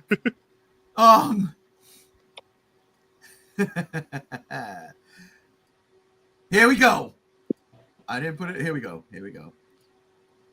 Super live action or super animation? What works better for video game adaptations? I didn't put adaptations there, but you get it. This is what I got right now. Here's my deal. We've seen across the board, right? Video game movies in both forms. We've seen them succeed, but for the most part in live action, we've seen them fail miserably. But then you get something like Super Mario Brothers, right? And some of y'all weren't even born when that came out, right, Alex? You know what I'm talking about. It's I've seen the movie though. I was born when it came out. It was not good. You were born, you were probably still in diapers. I remember breaking my dad's VHS of Mortal Kombat. I was just entering diapers because it came out the same year I was born. Oh, see, look at that. So, I mean, like, we've got, the original Super Mario Brothers, and then you fast forward fucking 30 some odd years later, and you get the most successful video game movie of all time. Super Mario Brothers, right? Why? Oh, I thought it was Minecraft. Oh, then it's No. Minecraft. No, wait. Super Mario Brothers still holds the record, right? It does. Yes, Super Mario Brothers still absolutely holds the record. Yeah. Like that whole shenanigans with the Minecraft movie, even though it looked like those theaters were plumb dumb full of dumbasses, it still didn't reach the numbers that Super Mario Brothers did. Which again brings me to this topic. What makes more feasible sense as I could leave that up there. As we go to the future, right? You got the live act. The first live action video game movie that I remember going like, let's go crazy, is obviously Mortal Kombat. It was it. That was it. You got the soundtrack. I didn't give a fuck. It was Mortal Kombat. Yeah, it wasn't rated R like it should have been, right? Because the game, obviously, we're ripping people's heads off and ripping hearts out and uppercutting people's heads and burning people to a crisp.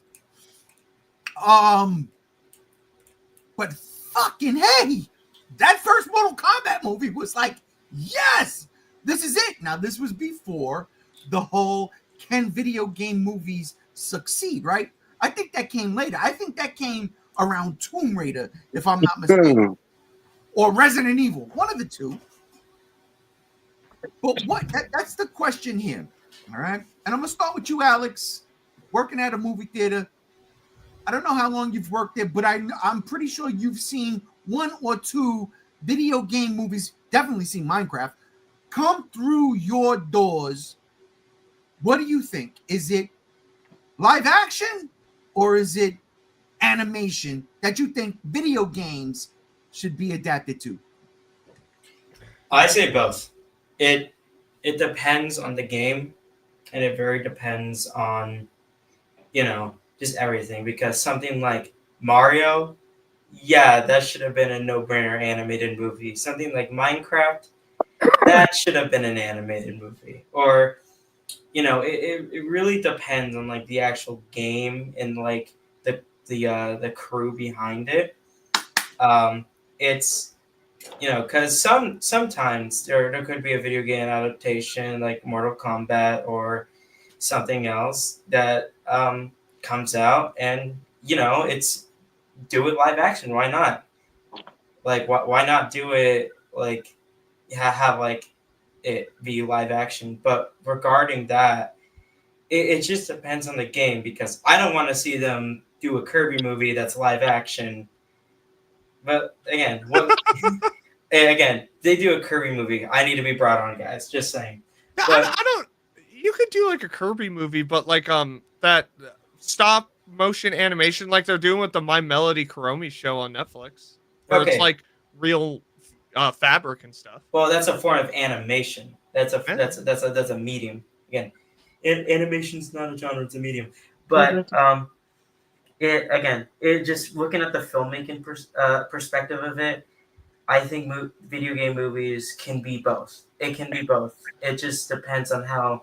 It's always depending on how you do it. Because again, you can't. I don't think the Minecraft movie should have been live action. It should have not been live action. It should have been animated. Mario's first go ahead and film was live action when it should have been animation.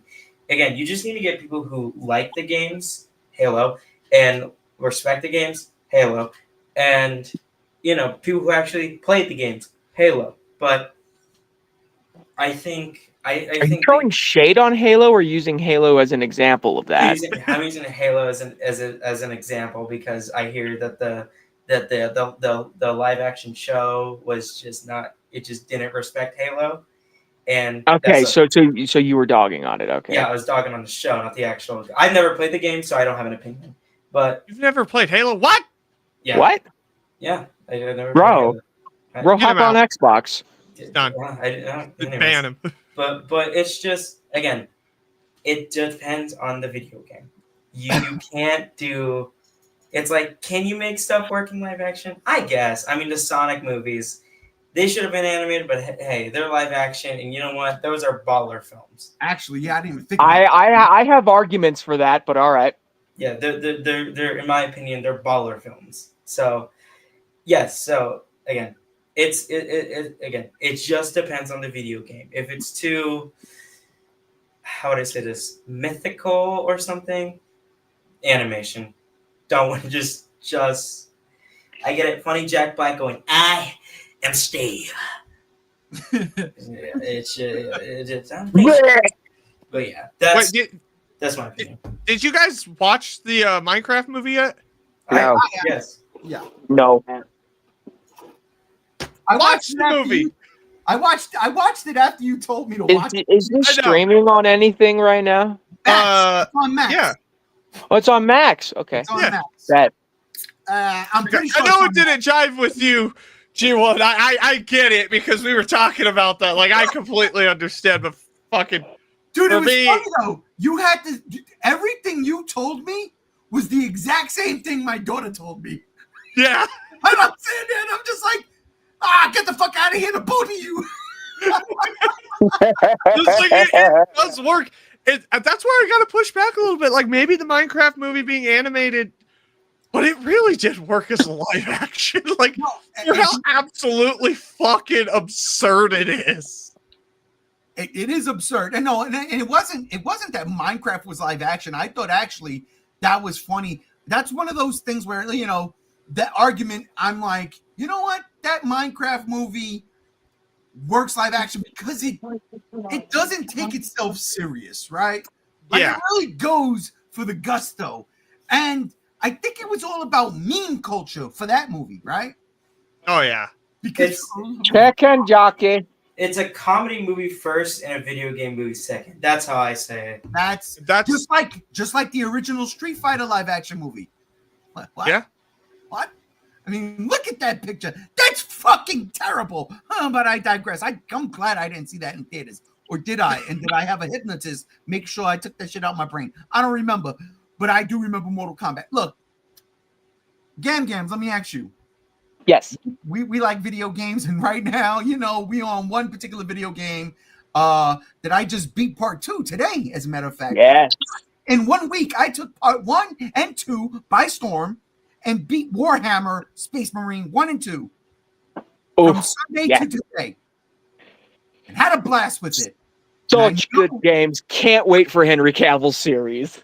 And that's one of the things that actually brought me to this idea, this topic, was as I'm playing this game, these two games, is Henry Cavill supposed to be Titus?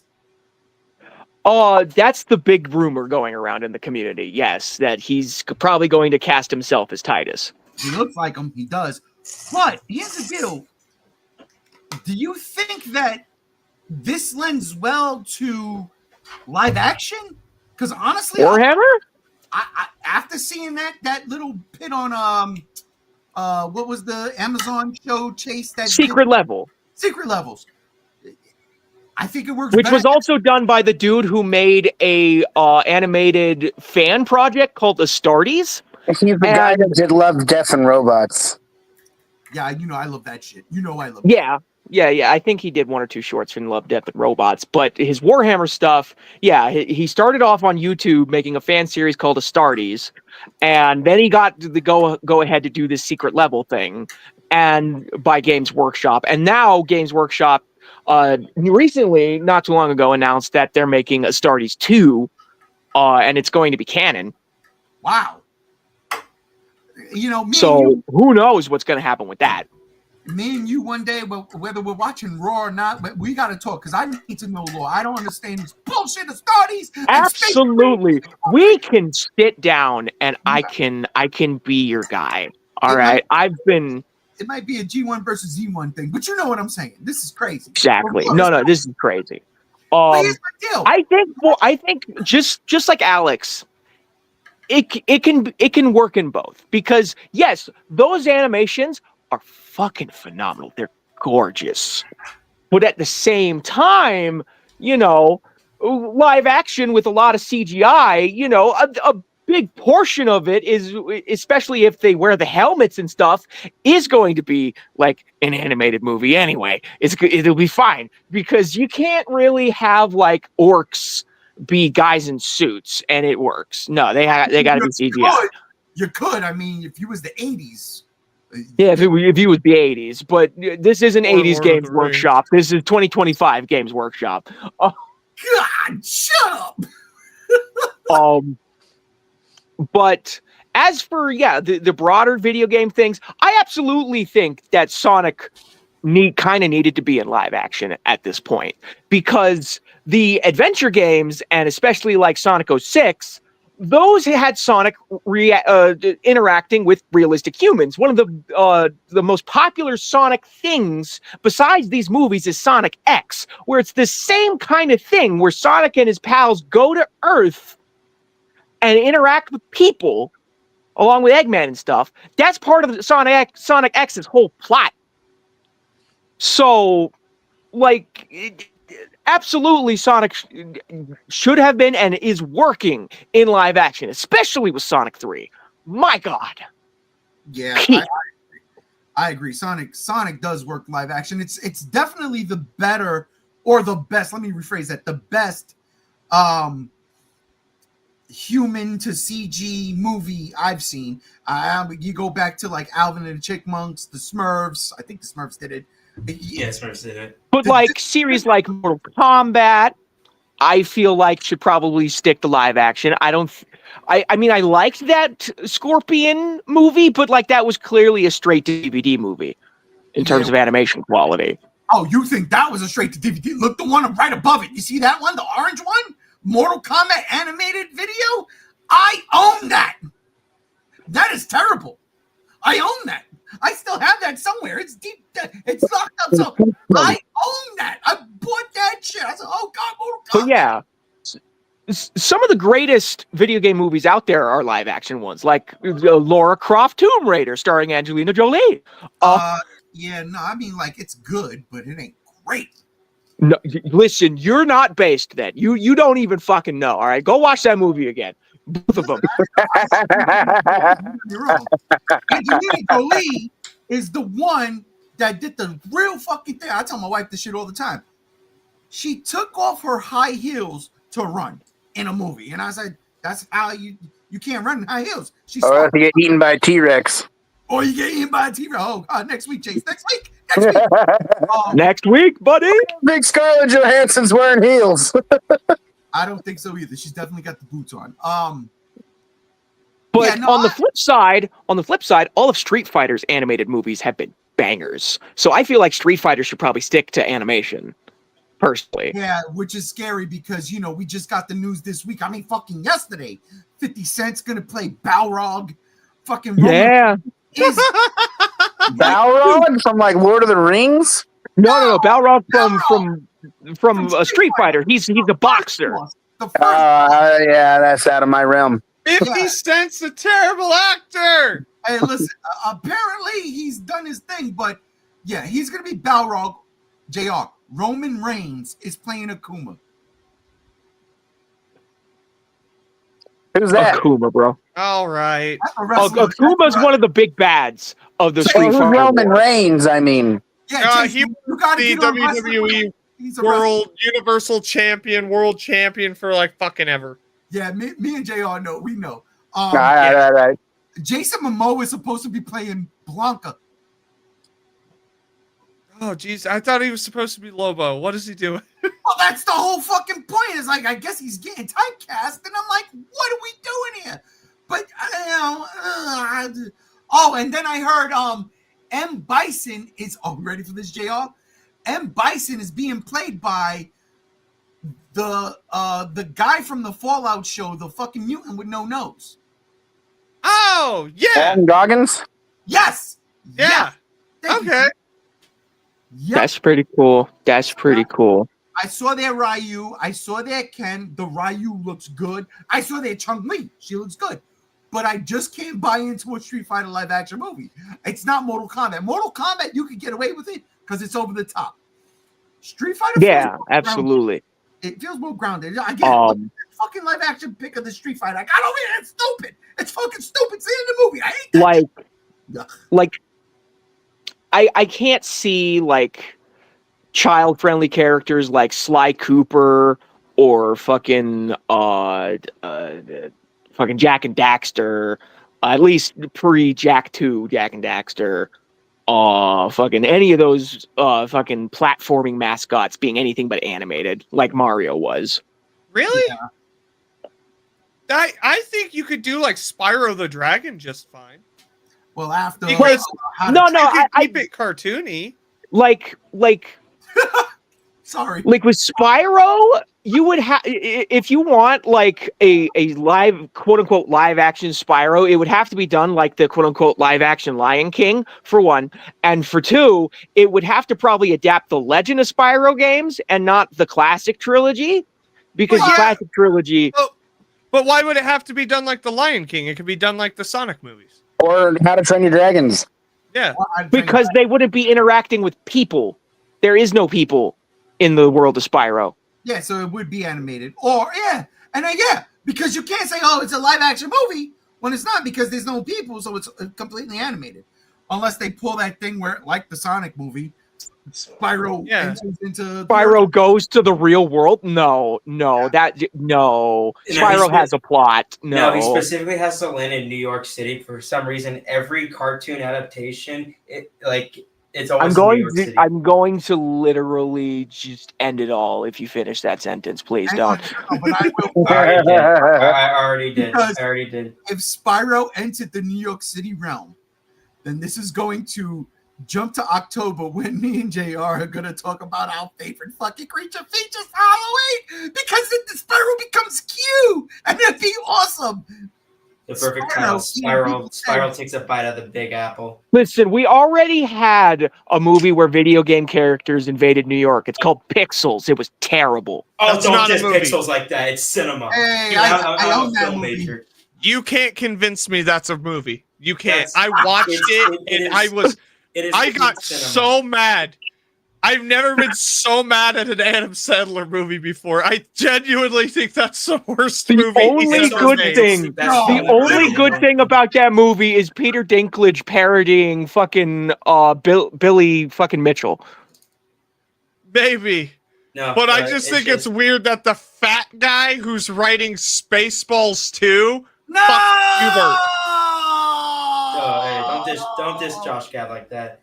But no, I I will not stand Pixel slander. I will No, not you were stand- here. Wow, what are you talking about? You were here when we were when I was dissing Josh Gad like that. You were here. You said nothing. You were here. You said nothing. So don't start talking now. I think Nope. I think the Spaceballs thing, that's whatever. But yeah, I'm gonna chime in real quick. Yeah. Because I think this is an interesting thing, because I've seen some fantastic animated video game movies, and I still say my favorite video game movie to this day live action is the original Silent Hill movie. Yes, that one is up there. As Yeah. is Rampage. Rampage is up there. Yeah, for me. Rampage as well. I think where it ends up falling apart for the live action adaptation, and I'll use everything Resident Evil for instance, is they are just stupid. Like the director, the producers, the writers, they're just stupid. Yeah, just keep those guys fans. and Uwe Boll away from live action Yeah, video game adaptations. Because they don't get fans of these franchises to do these movies. Like Christoph Gans with the first Silent Hill movie, he's a fan of the first Silent Hill game. Now, I say that when the Return to Silent Hill movie is coming out this coming January next year, that's got me fucking worried, because the first movie was so good, and it's like, oh no, I'm scared. It's a January release. Fuck. But there are those pinnacles. They just don't get good creative teams behind them. Or you do like that reboot Lara Croft movie, the Tomb Raider movie, where it wasn't bad. It really wasn't bad. It was just uninspired or Uncharted. Listen, I will not hear this January movie slander, because Underwater was a January movie, and that movie That's was a good peak. movie. That's a good movie. It's a good movie. It's a damn good movie. That was a good movie. But yeah, and then what was I saying? What was the last thing I just said? Lara Croft, Alicia Vikander. Yeah, Tomb Raider. And that goes with like the Uncharted movie, where it's like, it's completely fucking miscast. I'm sorry. Yeah. Bruce Campbell should have been Sully day fucking one. 1,000%. Day fucking one. Bruce Campbell. It's almost like Sully is almost a parody of Bruce Campbell. So you just get miscast. And then again, uninspired. It's like unoriginal. Like if you're going to do something, that's why I think I like the Silent Hill movie so much, is it is essentially the first game, but with some twists where it's like, it's not a cult like in the original game. It's more of an offset of a cult like Christianity group. Like the whole town, they're like corrupted Christians or something. Like there's messages there and themes. And then it's not Harry going to find Cheryl. It's a mother going to find her daughter. I forget the daughter's name in the movie. But yeah, it's like it takes twists and turns, but it's still like a relatively faithful adaptation. It's just, and that's what I think like what would benefit from like Resident Evil, where they've gone so drastically different. It's like, nah, go to the fucking mansion, stay there for 2 hours, with zombies, like the stork. Just do that. Just do that because it's because in our eyes it's like, oh, that might be unoriginal, but it is original and a faithful adaptation because it's been fucking butchered in live action and animated. The animated Resident Evil movies are fucking garbage too. They're shit.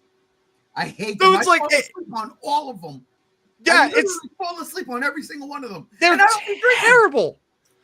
They're terrible. And I think this is the thing is like I would for both mediums, the live action animated it's hard to say which I would personally prefer, though I do lean more towards, I guess I could say live action. But the problem is other than a handful of movies, it's just not fucking there.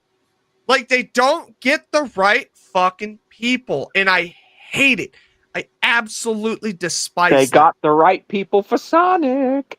And that's fair. I haven't watched the Sonic movies because I'm not just like I didn't watch Super Mario Brothers movie because I don't like Super Mario Brothers. But that also goes with like Minecraft. Like the Minecraft movie, it's live action. That movie, like it clicked with me. It did. I've said it a million times. I fucking love that movie.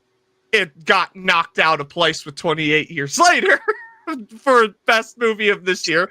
But it's like I think it benefited from being live action because you could get that mostly solid cast of characters just being so goofy, so funny, and the absurdity. It's like the reverse of what they did with Sonic, where it's like Sonic came to our world. No, we go to the Minecraft world, and yeah, block sheep are fucking terrifying to look at. Like, it works. It's almost like a parody. It works. And it was a passionate team behind it. And, that's where it works. Animated with the Super Mario Bros. Movie, people loved it. But I know a lot of people that said, That was me. I was like, all right. Yeah. And it's just one of those things. But Goji guy? Hi, Goji guy. But yeah, I think that's where I lean more towards live action because What? You could do a lot with it with a creative team, whereas animated, I would say, still kind of is a little bit like of a niche for me. Podcast, holy crap! Sorry, Did I know Rob he hates send you? it. I know he hates it when people like go, "Oh my god, it's Goji guy," but that actually shocked me. I don't even know who Goji guy is. Hey, Goji guy, no offense. Thank you for joining us. I don't know who you are, so I'm not. No, it's quite all right. These two right here. But thank you for joining us. Appreciate the love and support. He spawns in. Yes, thank you. The avatar is dope, though. I do love the fucking profile. Yeah. That's dope. But go ahead, JR. You got more? No. That's it. I think like I was saying, I think it could work more with live action, and I appreciate live action more than animated.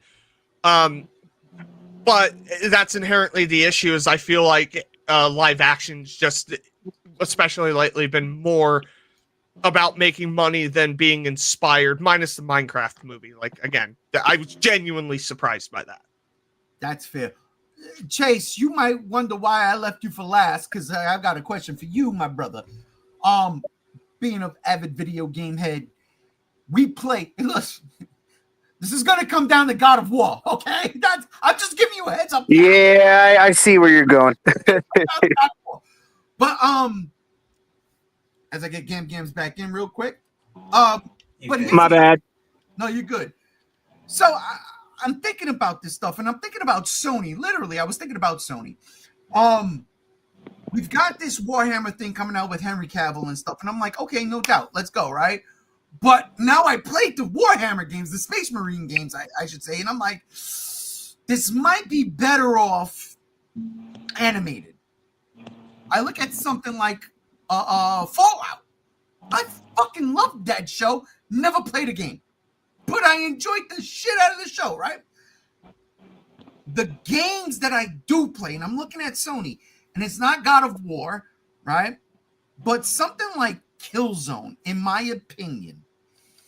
Killzone could work as a live-action movie, but yet when you play the game, it's so out there, it's so crazy where you're like, you know what? This might benefit an animated series or an animated season. One, I look at something like Netflix. Netflix has been doing these things justice. They've got Onimusha. There's another one I forget. But then my fucking all-time favorite, Sony's got Castlevania. And I can never watch a live-action Castlevania because what Netflix did with Castlevania in animated form. And it's like, that works. That works so fucking well. Like, I fucking love it so much. We know God of War is in development, right? Who do you cast as a Gears of War? And Gears? Oh my God, that's another perfect examples. Thank you. So cast as a perfect Kratos or a perfect Marcus Phoenix. Who do you cast?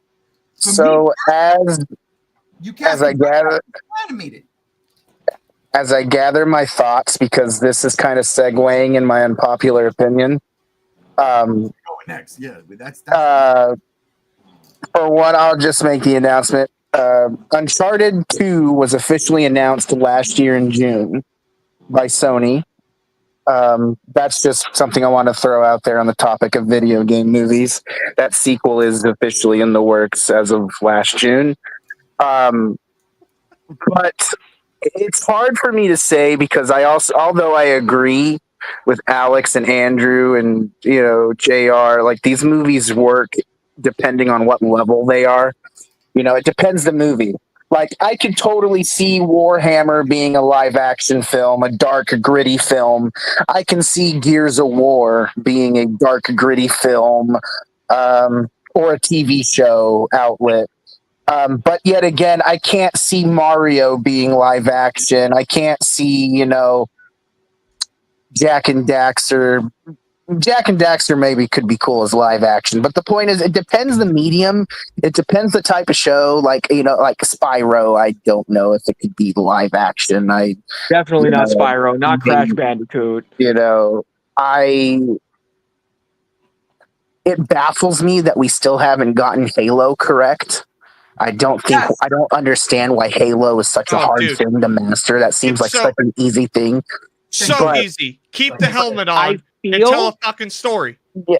I feel like a series, if it ever got an adaptation, that would probably be what you would think it would work in live action, but I feel like it'd probably work better in animation, is Doom. Because the two Doom movies we've already gotten in live action were terrible. The second one was horrible because of the bad. I'm back on. I'm kind of like, how do I answer this question and where do you want to take it? Because my unpopular opinion is around this topic. All right, so if you want to end it here and we can jump into the last segment of the day, I ain't got no problem with that because we are coming in way earlier than I thought we would be. Then I say, let's do it. Let's do it, boys.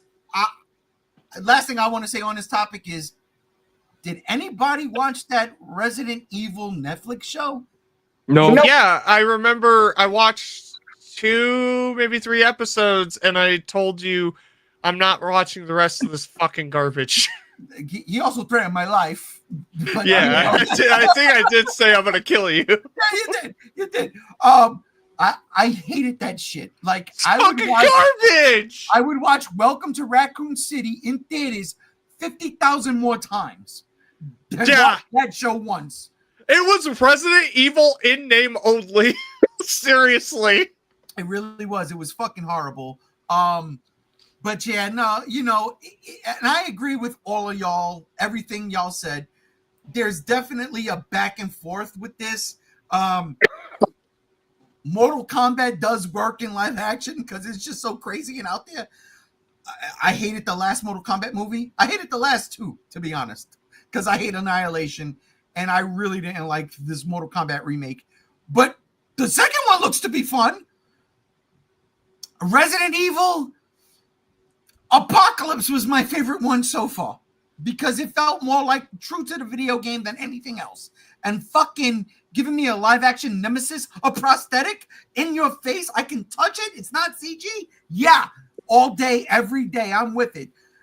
Capcom, don't make the CG movies anymore. Don't make the animated movies. Let somebody else do it because They gotta stop, dude. They are so bad. they're bad. They bore me. They put me to sleep. It's terrible. And everything outside of that, yeah, I agree. Mario should definitely be animated. I mean, Legend of Zelda, I would love to see that animated because I don't know how that's gonna get pulled off in live action. Bro, No, they I were know supposed exactly to how. make. They were supposed to make a fucking animated Zelda movie, and it was by the same people that made the 2007 TMNT movie, and it never got off the fucking ground because at the time Nintendo was were still stingy assholes about their IP being in movies, and still burnt by the '93 Mario movie, and I'm so sad because it led to them putting out the flop that was Astro Boy and then closing the studio down. Whoa. We all dissing Astro Boy now? Come on. No, it's a good movie, but it flopped Hold on. financially. I know how you do a live action Zelda. It's quite simple. First, you cast Chris Pratt as Link. Jesus fucking Christ. No, that doesn't work. That doesn't work because Chris Pratt also does voice work for animated characters. He was Garfield. He was Mario. I got told to get out of my I own. kind of forgot he was Garfield. I never left the movie feeling, that I felt the painfully mid. Hold up. Here's the only way you could pull off a live action Zelda movie, in all honesty. You get Peter Jackson. End the story. Yeah. Ladies and gentlemen, before we get into the fucking final topic of the day, because it's the last day of the month, last Friday of the month, you know what it is. It's time for the unpopular opinions. I do want to get to some comments. We shouted them out, but let's just get them in here. But before we do that, Spider-Man says Akuma wearing a bulletproof vest, spearing people. Yes. Yes. Three of us get that. Yes. All right. I ain't got no songs for this one, so JR, take it away. I heard Godzilla from Goji Guy. Goji Guy says, what are we talking about? That topic. Goji Guy says, howdy. This is like schizophrenia. I know. Goji Guy says, I spotted. I love this. So if y'all want to know, I don't know if you're still in here, Goji Guy, but I'll introduce you. He makes videos, mostly YouTube shorts, from what I've seen, and it's a lot about power scaling, and that's cool. I love that part of the fandom. Y'all rock and rolling with your numbers and shit. I just like the stories. 10 out of 10. That's fair. I like having a good Goji story. Guy says, as you said that, and I left it up here. It's all good, brother. All good. That's actually kind of scary. Yeah. Serendipitous. Goji Guy says, Godzilla in the title of the stream. It's my job. I'm always watching. Thank you, Goji Guy. Continue to watch. Please subscribe. Yeah. Hit the button. Subscribe. Hit the button. Subscribe. ALWAYS. Funny spaced out letters. This is why I miss JR. You have no idea. Because go back and watch the last couple of podcasts where I had to read the things and try to fucking like the thing. Like it was a mess. I'm still happy. There's us. Spider-Man says nope, and then he also agreed to rub my shoulders, which is nice. He did. He'll have to get the gloves. All right. That's the last. All right. That's the last bit of that. It's time, ladies and gentlemen, for the final segment of the night. Oh yeah, you ain't lying. Because you love it and we hate it. Here we go. It's unpopular opinion. And by the way, I'm just going to throw this out here several months in advance. Do you motherfuckers know that this year, unpopular opinion falls on Halloween? Hey, yo, Are nice. you shitting me? JR, I know, me and you, we gonna have to Halloween's talk. on a Friday. Halloween's on a Friday? It's on a Friday. It's on. Oh, that's gonna be. I'm taking that day off, so y'all better take it off. Yeah, listen, ladies and gentlemen. I will Listen, have it off. that podcast is gonna start at 12 o'clock in the afternoon. Yeah. And we're just gonna go. Yeah, There ain't my gonna be no birthday's on a topics. Monday. Fuck. we got Dude, I like we I always throw like I always go like big, as you guys know, like in my front yard. I have like smoke machines, projector, a fire pit, decorations. I scare the shit out of children. It's great. Yeah. So that one, as we build up to October 31st,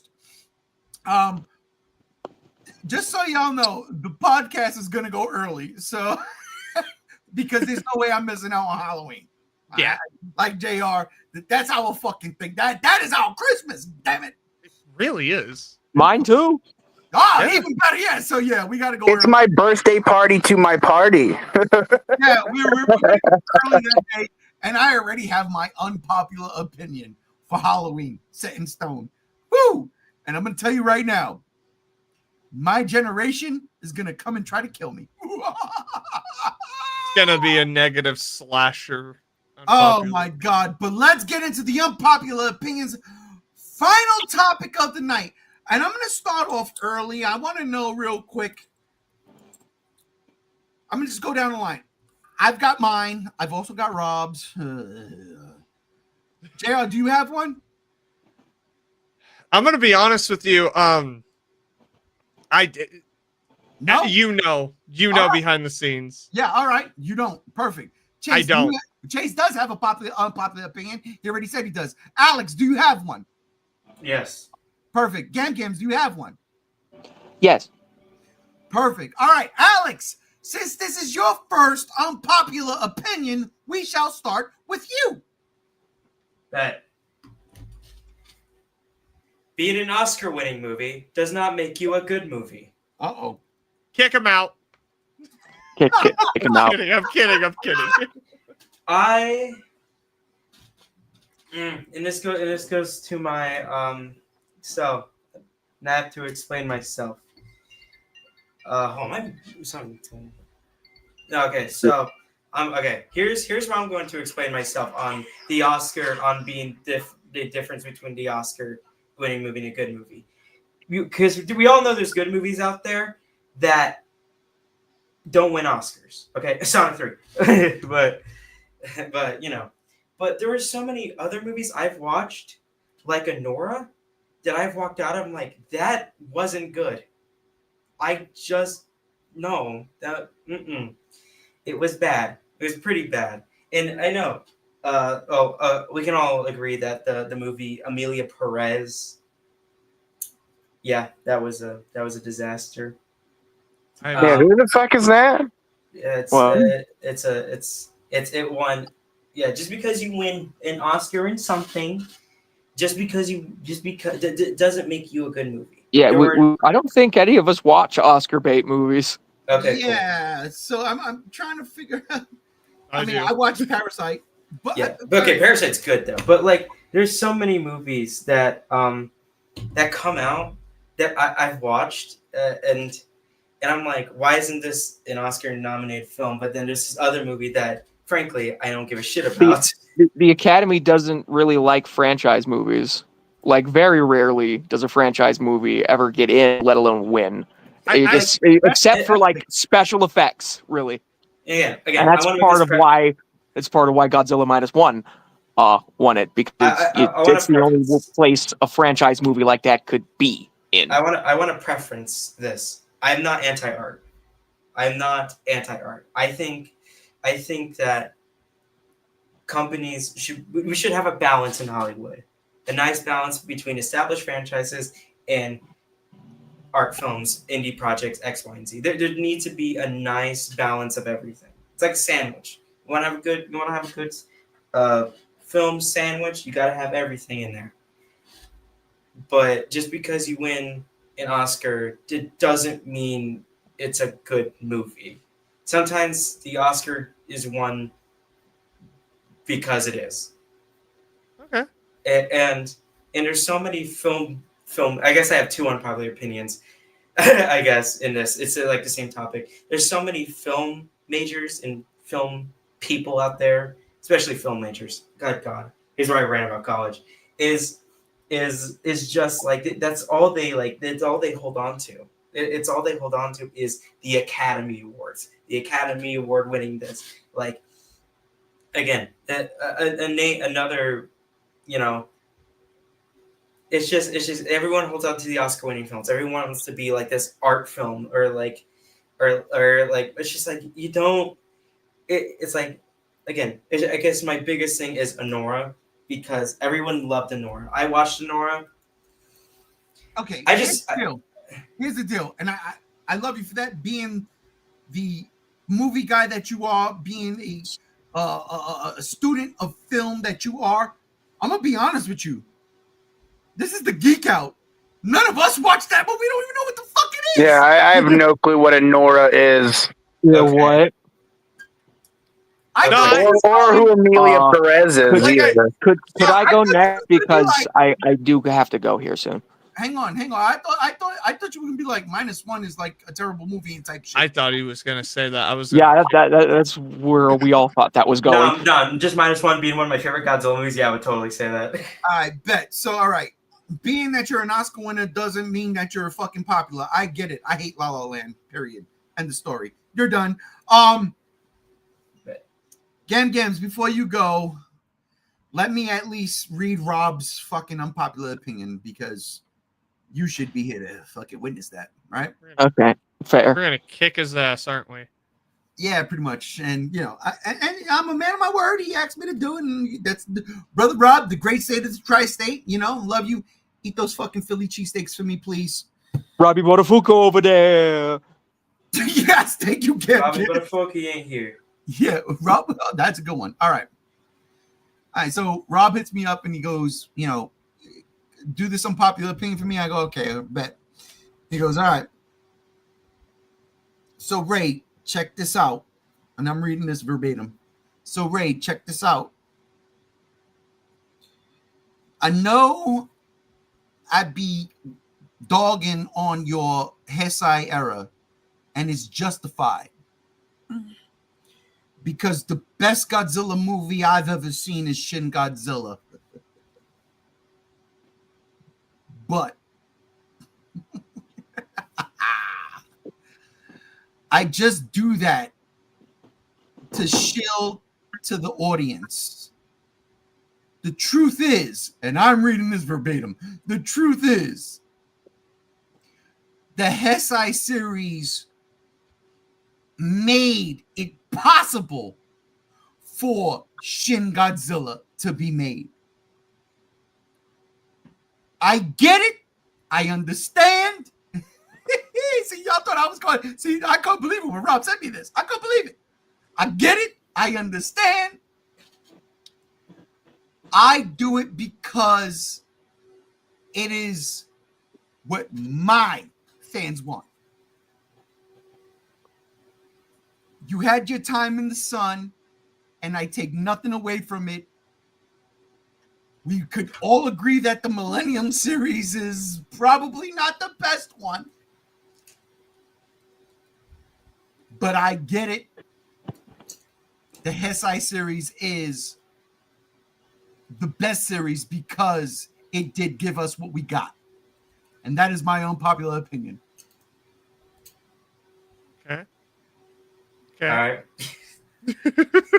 Thank you, Brother Rob, for fucking agreeing with, you know, all of us Gen Xers. It's been a minute. It's been a long time coming. I'm glad you did that finally. And yes, that's not true. Rob didn't send me anything. I just spoke for Rob because he's not here. Rob punched me in the face when I do. So what's the real thing he said then? Yeah. I was like, this isn't like I know Rob. This ain't him. What's the truth? The real thing he said is that he actually hates that Oreo Shin Godzilla. That was his unpopular opinion. Oreo. The Yeah. black and Yeah. white. or Yeah. the black and white version. Yeah, the one Yeah, you yeah, praised. I mean, I just hate Shin Godzilla, period, so it doesn't matter to me, but yeah. Well, you're kind of wrong. Rob told me his unpopular opinion is that the fact that Shin Godzilla opened his mouth looking like a predator and then shot lasers out of his tail was Yuck. yeah. He said that was for no reason. I digress. Rob didn't say none of that. Rob, I love you. I miss you. I can't wait for next week. He's gonna kill you. Good. No, he's not gonna kill me. He's gonna love me. What are you talking about? We're from the great state of the tri-state. Shut up. All right. Damn. Bro had me. That's the worst part. Bro had me. Yeah, well, you know what? I also am a student of the game, my friend. Gam Gams, hang out, please. Just I know you got to go. Just hang out. Just hang out. We're almost done. I swear to God. Chase, 5 minutes. my God. Unpopular opinion. Hey, let Andrew go because mine's a long one.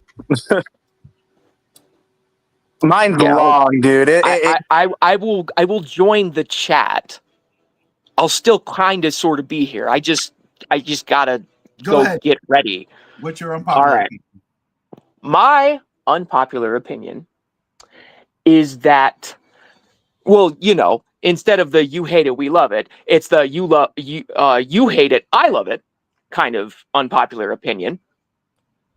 The Godzilla anime trilogy is based and blue-pilled and freaking philosophical and beautiful animation and great action and did they need fucking an actual Mechagodzilla fight probably in that second movie to make it a little more exciting? Absolutely. All right, I'm not a fucking insane person here, but The Planet Eater is one of my favorite Godzilla movies ever made. It's better than pretty much anything made after 1991, between 1991 and 2001.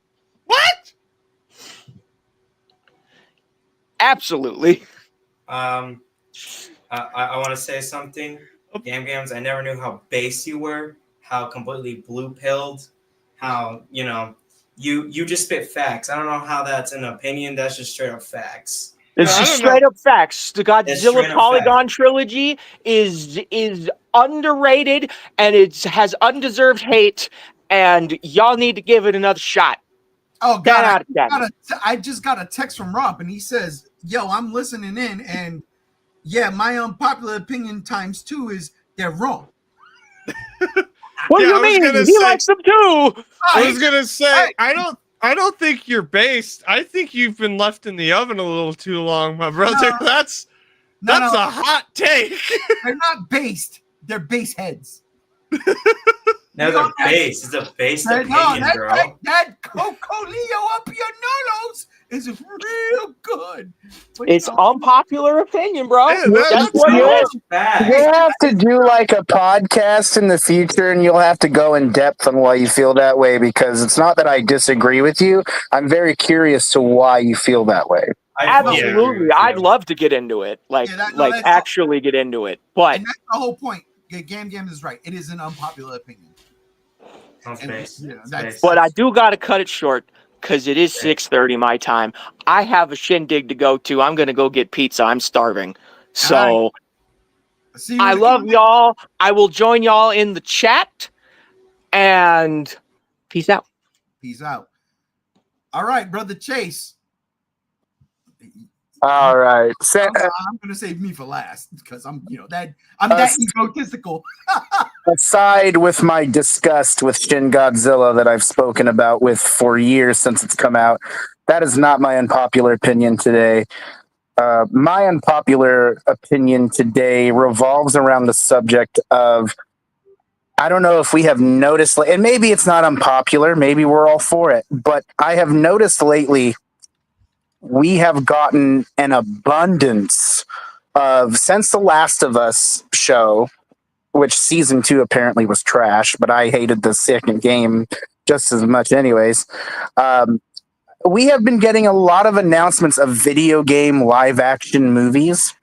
Ghost of Tsushima, God of War, Gears of War. I guess there's something with Warhammer or something being talked about or something. I'm not sure. But then It was just announced the other day that even Claire obscure Expedition 33 is now getting a movie, and that game just came out a few months ago. And then now we're also, talking about. I think I already said Ghost of Tsushima is getting a movie too by Chad Stahelski, who made John Wick. I don't think. My opinion is I really don't feel like we need video game movies, period. Ooh. But on the other hand, I always love seeing different outlets and medias of what I love and like. But I feel like our problem is we don't have people today that know how to write these things. And so now that I'm seeing Sony just shove a whole bunch of live action movies, and they have their own division now with live action game movies and stuff like that they're trying to do. Like even Uncharted is Horizon is getting some type of movie spinoff. I think we are getting into a territory here where we're just grasping at straws. And I feel like these just don't need to happen. As much as I love God of War, my favorite franchise in gaming history, I don't want a live action God of War. I don't want to see it in film. I don't want to see it at all. And that kind of segues back into the topic earlier, is what would I rather see? If there was going to be a medium for God of War, I'd rather just Santa Monica just make a movie without gameplay. Which some people argue that's what we already have anyways, JR.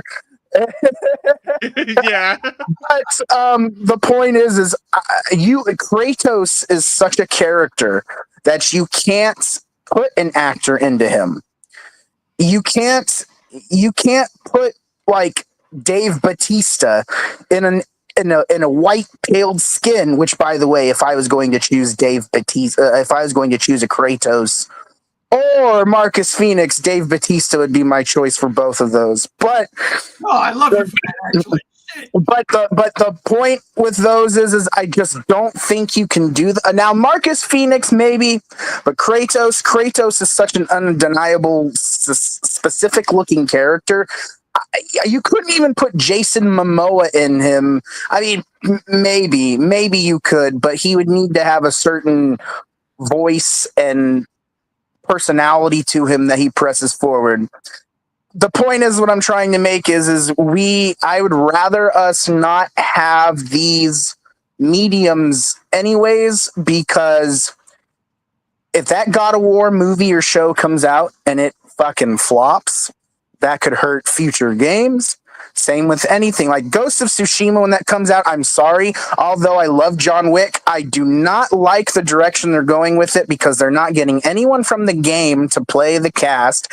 And Daisuke Tsuji, who plays Jin Sakai, he could totally play Jin in the show or movie because he is the actual model for that character, acts and performances it. And they're not going that way. And I just think we're not following the right mindset and vision and formulas for these things to make them into different medias. And I'd rather just not have it at all. Halo, for some reason, is too hard to make into a show. The Last of Us 2 changes mostly everything from the game and is splitting it on to 2 more seasons with the full game being in places, and I think that's garbage anyways, but I didn't like the game either. So I just don't think we have what it takes to make video game movies. I know Mario is an exception, but Mario to me is something that's kind of simple to make and doesn't, and also it wasn't live action, it was animated, so that's a different thing. But Uncharted is a great example. We don't need Tom Holland as Nathan Drake. No, it's terrible. We don't. I love Tom Holland, but we don't need kid Nathan Drake. You should have just done it with Nathan Fillion and went from there. The point is I just don't think we need video game movies. I think, for one, video games are kind of movies as a whole, and branching them off into live action things, is just another medium to get. But I don't know. I just don't think there are some things. I just think Hollywood just can't touch certain things. And I do not give Sony the faith and credibility and the capability to make live action game movies. I don't think they've done a good job as of right now. I mean, Fallout was a cool show, but I really can't get into those games.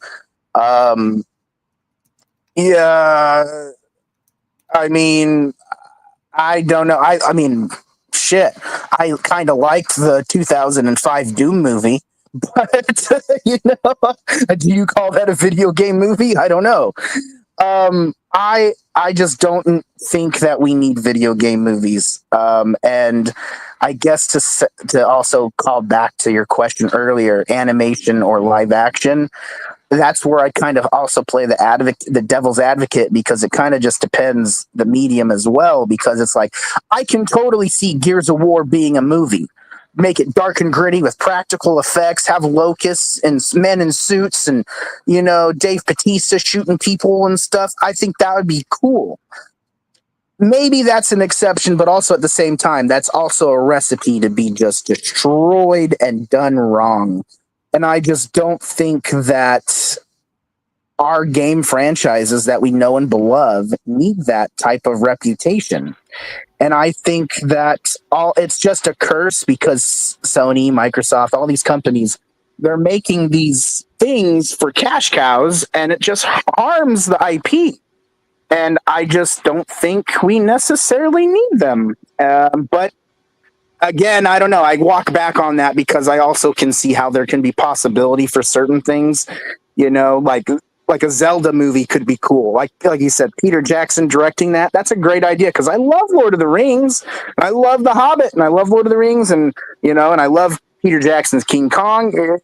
Peter Jackson doing a Zelda movie would be like, the man who invented hot dogs making the best hot dog ever. That would be a great example. But I just don't see anything backing up that video game movies are decent or going to be the next big thing. But maybe we're surprised when the next when Gears of War comes out or whatever. I don't know. But I personally would rather just not have video game movies at all. Damn, brother. God damn. Love it. That's a hot, beautiful, steamy take, dude. I can't agree with that. That was fresh out the saute pan. As you said earlier, Alex, you're wrong. Well, I guess I am wrong, guys. Gee whiz. Like going scoop. I do love how y'all guys have played together off of each other last 2 weeks. Hey, JR, shall we do a couple of comments before I get into my spiel? Yeah. Let's get into it. Spider-Man says, "I'll have to kiss Rob. Make sure you French him." That's because he agreed with the, finally agreed with the millennium. Oh God. Spider-Man says the first anime trilogy movie is great. Yep. That's an opinion. Travis Mitchell says, "How's it going, guys? What's up? How's it going, Travis?" Anthony and that dog that's staring at the floor says, "This is why I disagree with you. Just because the voice actor is playing the character in the game doesn't necessarily mean the voice actor wants to play them in live action. I think this is just fans." That's fair. Interesting. But what's that comment hearkening to? I think he was talking about what you were talking about. But what specifically? Because that's kind of what I was saying. But yeah, no, I think he's agreeing with you. Okay. He said that's why I disagree with you. Oh, he did. Yeah. Yeah, he did. Yeah. I don't think he understood what I was saying. It's fine. Explain in the comments your meaning. Anthony then says, assuming that the voice actor wants to move into live action with the character. Man, this is fucking with my dyslexia. Yeah. Here for a whole month. Gamer Minya says, a lot of the bulk majority of video game adaptations are terrible. And then the G show comes in and says, Cams, ladies and gentlemen. I hope we don't have to pay you overtime. And then he says, when they announced Uncharted, I think it should have been Mark Wahlberg playing Nathan, and Sully should have been played by Bryan Cranston. Wrong, Nathan Fillion. Yeah, and then Bruce Campbell for Sully, man. Get it together. Come on. I don't think Mark Wahlberg should have been, because he thinks just found a Transformer. Gamer Minya says same thing with live action anime adaptations, Dragon Ball Evolution and The Last Airbender live. I can't agree with that. Yeah, no, those are great. Anthony says, I think God of War is one of those games that the story lends itself to being a TV series because it's one of the few games that I can be successful live action. I don't think so. No. Travis Mitchell says, I could see Joel Kinnaman, Rick Flag, Alan, Jesus Christ. Richardson. Where? Richardson and Jack Reacher can't be Kratos. No. Okay, no, everything you just said's terrible. Let's move on. And Travis comes in last. Travis Mitchell says, while Zelda should be live action, yeah, like I said earlier with Chris Pratt as Link, I think a stop motion puppet style like Del Toro's Pinocchio would fit that game style. I do agree with that. Pretty that's interesting. Actually pretty fucking smooth. Yeah. Yeah, that's actually. I mean, Jesus. That's pretty good. All right. Last but not least, my unpopular opinion. Might get me mad with some people, but hey, I'm gonna do it anyway. I cannot wait to see this movie. In 2 weeks from Tuesday. I can't wait. Tuesday. Well, Tuesday will be 1 week, but anyway, here's my unpopular opinion. I think James Gunn's DCU might flop. And not because of the Snyder Bros, or not because of the Marvel zombies, and not even because of superhero fatigue. Check this out. I think it's going to fail because they are going to turn the fan base away from them. Because they constantly flip-flop on the IPs they announce one day, then they can't get it together. So they cancel it another day. Like, seriously, we've already seen this. This has happened. And it's been fucking stupid. And it's annoying. You know? And no, Alex, your unpopular opinion has been unpopular already. Darn. Oh, gee whiz, Rick. Yeah, let's save it for next week. Next month, Prime. But here's my deal. Like, I think the fans are going to revolt. All right? The fans are going to turn on them. And when they do, because of all that flip-flopping, if Fantastic Four is good, I think Marvel, the MCU, they turn the tide. They get all of those people back, effectively stopping James Gunn and his DCU in the tracks. Honestly, and I don't want this to happen, but I just, in a weird part of my gut, feel like this is going to happen. I think James Gunn is going to ruin the DCU without wanting to ruin the DCU. They gotta stop announcing shit and then canceling shit. Just let it rock. There's 3 big fucking DC characters. And it's Batman, Superman, Wonder Woman. And the story. You start from the Trinity and work your way down. Right as when you got me getting on the in James Gunn we trust train, you jump off. Oh man, listen, that's what the unpopular opinion. Fuck man, I just got super excited for Superman the other day, and now it's like, oh. I'm so excited. I'm so excited. No, listen, don't get me wrong. I am fucking super excited for Superman. I am. I saw someone who saw the movie already. They didn't spoil anything. You know what they wrote? This is like a live action version of the DC animated universe. And when I saw that, because that is the greatest thing that ever come out of DC, I was like, okay, I'm in.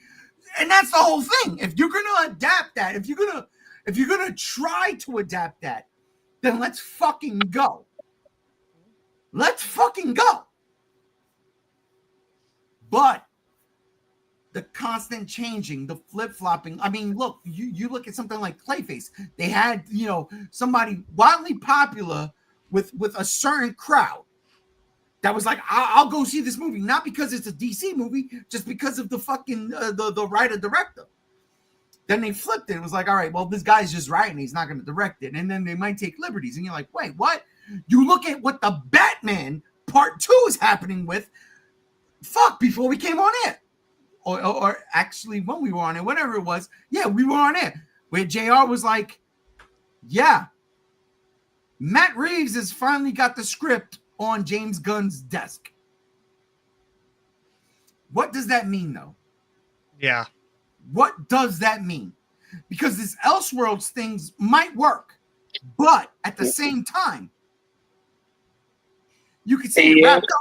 Joker Folia do, right? And James Gunn already said that nothing's going further unless Superman does well. No, well, that's not true. That's not true. Well, that's what he said. If Superman doesn't do well, they ain't doing anything else.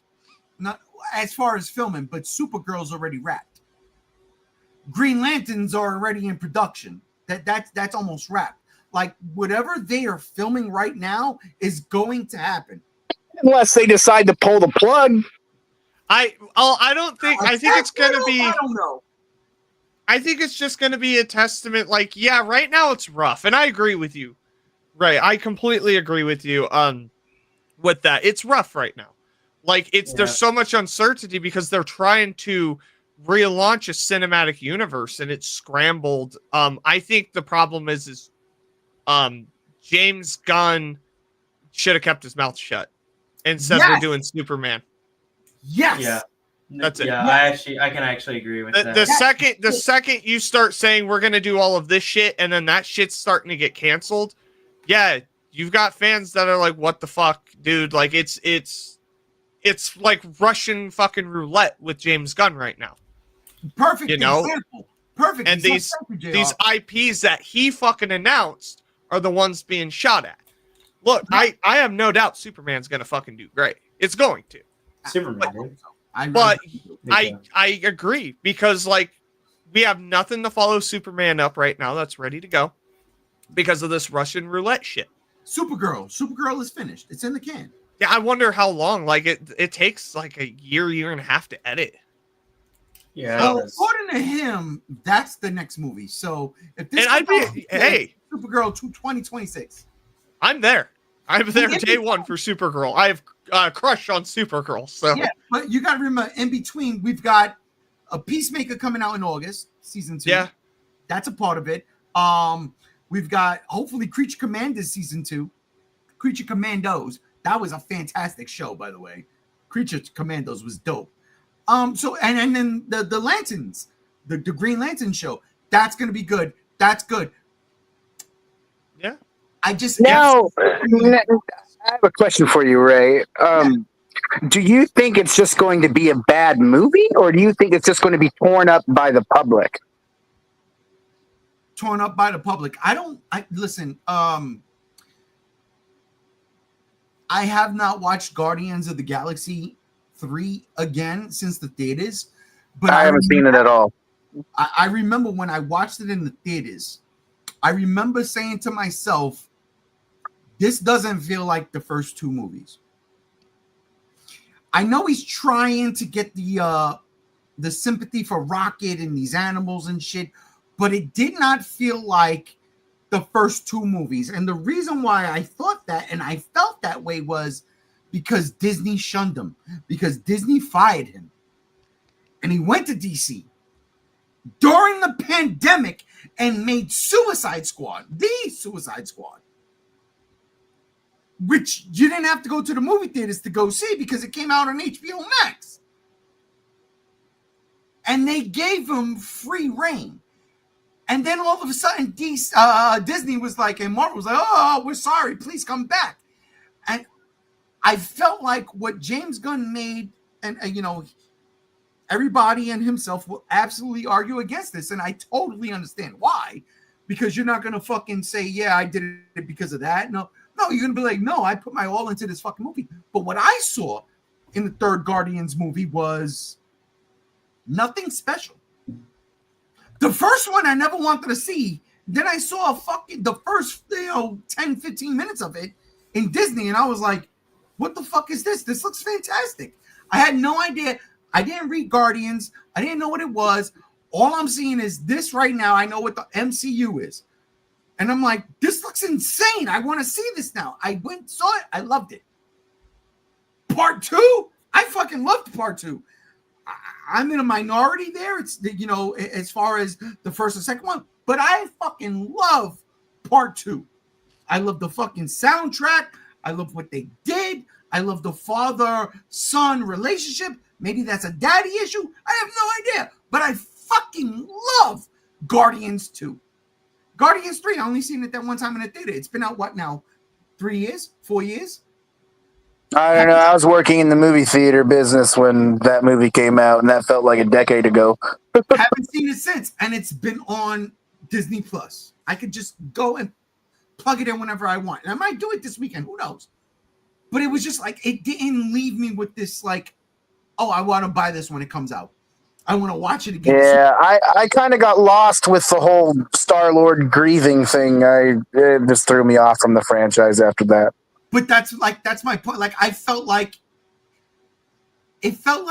for me, and again, this is just my unpopular opinion in this regard. It felt like James Gunn didn't give a fuck anymore. He was like, yeah, you know what? I'm going to be working for the DC right now. I don't care. Like, y'all fired me. Y'all rehired me to finish this shit. But y'all played me you played me. I think that's fair, though, for him to be that way, to be honest. Yeah. Right. And that's where I'm like, I don't think it's going to be Snyder Bros or the Marvel Zombies that's going to sink Superman. Again, this is my unpopular opinion here. I don't think, not Superman. I should refrain from saying that. That's not true. James Gunn's DC universe. Not Superman. Because that I think is going to do very well. It's going to make the money. Supergirl's going to make the money. But I think in the long run, I think fans might turn on them. And the reason why I say that is because I feel that way right now. I feel like you say we're going to do this and then you pull it back. You can say you're going to do that and then you pull it back. Can you give a specific example just so I can understand what you mean? Swamp Thing. Yeah, thank you, JR. You fucking know. He touted that forever. This phase 1's going to be Gods and Monsters. We're going to end it with Swamp Thing. Swamp Thing's officially canceled.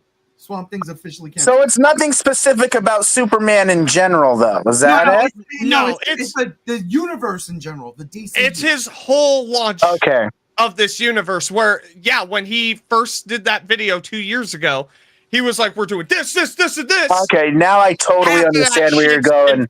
Because I remember when he made that announcement, and I'm like, man, this is ambitious.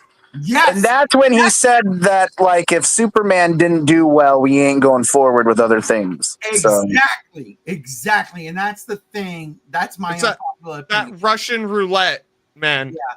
I think that Russian roulette, there's bullets in all 6 fucking chambers. I think he realized how hard it was to make a DC movie after Superman, and he's like, And that's the thing, though, because it's like, I believe in James Gunn. I 1000% believe in him. I trust him. I believe in him. I know he has the best interest of these characters at heart. And again, when I hear this movie is like a live action episode of the DC animated universe, oh my God, that's what I always want. I wanted that shit way before we started podcasting. Like when I lived in Brooklyn, like back in 2008, I was like, you know what would be awesome? If we could take this Justice League show on Cartoon Network, Unlimited, and turn it into a movie. That's what I wanted. And I started writing that shit, and I'm nobody in that. But I started to be like, this is shit. This is how we do this. This is how we do that, to make the DC animated universe come to life on a big screen. It's again back in 2008. We're in 2025, and I'm hearing that James Gunn's Superman is a DC animated universe movie. I love it. I want it. I'm just afraid. My unpopular opinion is the flips and the flops are going to the fans out of it, and Marvel could absolutely capitalize and say, "Come back. You know you want to come back." They were never relevant. We ruled the world for 20 years. Come back. I hope not. I was thinking out of all of the movies to flop this summer, it probably would be Fantastic Four, but I do not like. I saw the Superman trailer on TV the other day, and it just ends with him saying "eyes up" and he shoots off, and I'm like, I like that. I finally see David Cornswet as Clark, and I dig it. I'm really starting to get excited for the movie. Honestly, starting to get more excited for Superman than I am Jurassic World. And I didn't expect me to ever say that. And, oh no! Listen, ladies and gentlemen, a little behind the scene, a little behind the curtain. Oh yeah, Brother Chase. Since this man David Cornswet has been announced as Superman, what for 2 years now, has been going off on this shit. I don't know if it's been 2 years, but when that first trailer came out, I was I was giving this movie shit, and I was joking. I wasn't serious, like 100%. But I wasn't on board until very like maybe 2 weeks ago, where I liked that second trailer, but like really excited about it was about 2 weeks ago when it hit me like, man, I want to go see Superman, and so I hope it does well. So this is the only unpopular opinion that I want to be wrong, because every other unpopular opinion was something that was already happened, right? Like, I didn't like this, I didn't like that. This is the only unpopular opinion to date where I'm like, I don't think this is going to work. And I'm afraid. I want it to work. Believe you me, I want it to work. I want this to work way more than the MCU. I'm sorry. I'm just a DC fucking fanboy. I am a mark for DC. I want Superman to work just because it's a movie we kind of need right now. We need that empowering, hopeful movie. And this looked like James Gunn was going to deliver on that. And because it looks like a Superman redemption arc, and I really want to see that. And so I hope you're wrong. I hope I'm wrong too. So yeah, no doubt about it. Speaking of being wrong, we can never be right when we go to the comments. Starting with this, JR. Travis Mitchell says Resident Evil Apocalypse, the second film in Raccoon City, is a pretty underrated video game movie, I think. It's easily the best of the bunch of the movies and actually feels like the game. 1,000%. I do half agree with that. I still believe like the fucking flipping around kung fu shit always bothered me, but that is easily the best Resident Evil movie. That is the best Resident Evil movie. Yeah. Absolutely. I mean, come on. Nemesis prosthetic in your face. Oh, yeah. Touch it? Yeah, give me that all day. That's one of my favorite things. Anthony says, Ray, I can understand why James Gunn is waiting till later to do Batman and Wonder Woman, because there's been so many iterations of the character the past 10 years that he wants to have a buffer zone. Listen, you can't say that, because Wonder Woman, granted, she had 2 movies and she featured in, Justice League and BVS, but Superman has had as many movies than Wonder Woman. Superman has let's say Superman 1. 2, Superman's been in more than Wonder Woman. Yeah, Justice League. 7 Superman movies, and if you want to count Black Adam, he shows up. There's fucking 9 movies with Superman in it, right? Now Batman's all over the fucking place. Make no mistake about it. Batman's everywhere. I agree with that. But Wonder Woman, she had 4 movies. She showed up in one of the fucking Shazam movies? Yeah, the second Shazam movie, she showed up. Yeah, and the Flash. She showed up in the Flash. yeah, but so did Batman as well. Right. So that doesn't count. So in that regard to the buffer zone, yeah, I mean, like, don't get me wrong. I understand why he needs to wait to do Batman because they want, the Batman 2 to drop for Elseworlds. But as JR pointed out earlier, just because it's on the desk doesn't mean it's going to get made. I'm going to be honest. If Robert Pattinson, isn't going to be the Batman in James Gunn's world, I just don't know if I want to see another Batman so soon. Yeah, no, I feel you on that. I am never against new Batman. Ever. Look, it's an interesting thing, and I've been sitting here saying, like, let's do the Batman 2, and then let's talk about folding Batman into the DCU. Like, there's ways to do it from my perspective, my point of view, because the Batman is a self-contained story, but it was never talked about whether or not Superman does exist. That was not a thing that was even talked about, and that's where I think you could get away with being like, nah, it's the same Superman, it's the same world, it's just Batman just either doesn't give a shit or it's year 2 Batman. Like, he probably doesn't know yet. You know what I mean? It's not on Batman's fucking radar. Right now, he's still brooding and dealing with the start of his Rose Gallery. And the pain of being in Twilight. 1000% agree, because if it's year 2 of Batman, apparently this Superman is year 3 of Superman. So yeah, we can work with that. Yeah. Anthony says, to me, I agree with John Campia. I think they care about the financial return of the movie, but I think it's more important. Is how the fans react to Superman. Yeah. Yeah. And so far it seems like from what we got, fan reaction is pretty decent. I ain't mad. All I know is not this Tuesday coming, but the following Tuesday I'll be there. I'll be seeing it. I can't wait. And then I'll be seeing it like 3 more times after that because I've got obligations. Anthony says, this is what I don't understand. People assume because James Gunn did that with Guardians of the Galaxy with all those irrelevant and inappropriate jokes, she's going to do that with Superman. He's going to do that with Superman. Yeah. No, I disagree with that. I don't think he's going to turn into a Guardians of the Galaxy clone. I think he has a vision for how serious he wants Superman and the way he wants to take it. I don't think it's going to be the same. I think it's going to be different.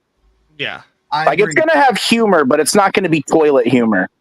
I agree. Yeah. I think it's going to be James Gunn.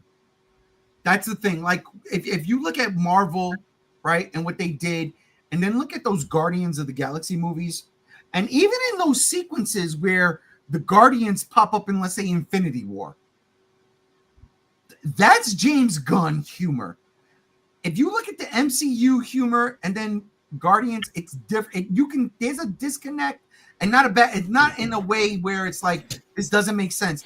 It's just, this definitely feels different. And I think that given James Gunn the space opera, instead of like whatever they're doing on Earth, makes more sense because he could get away with a lot more.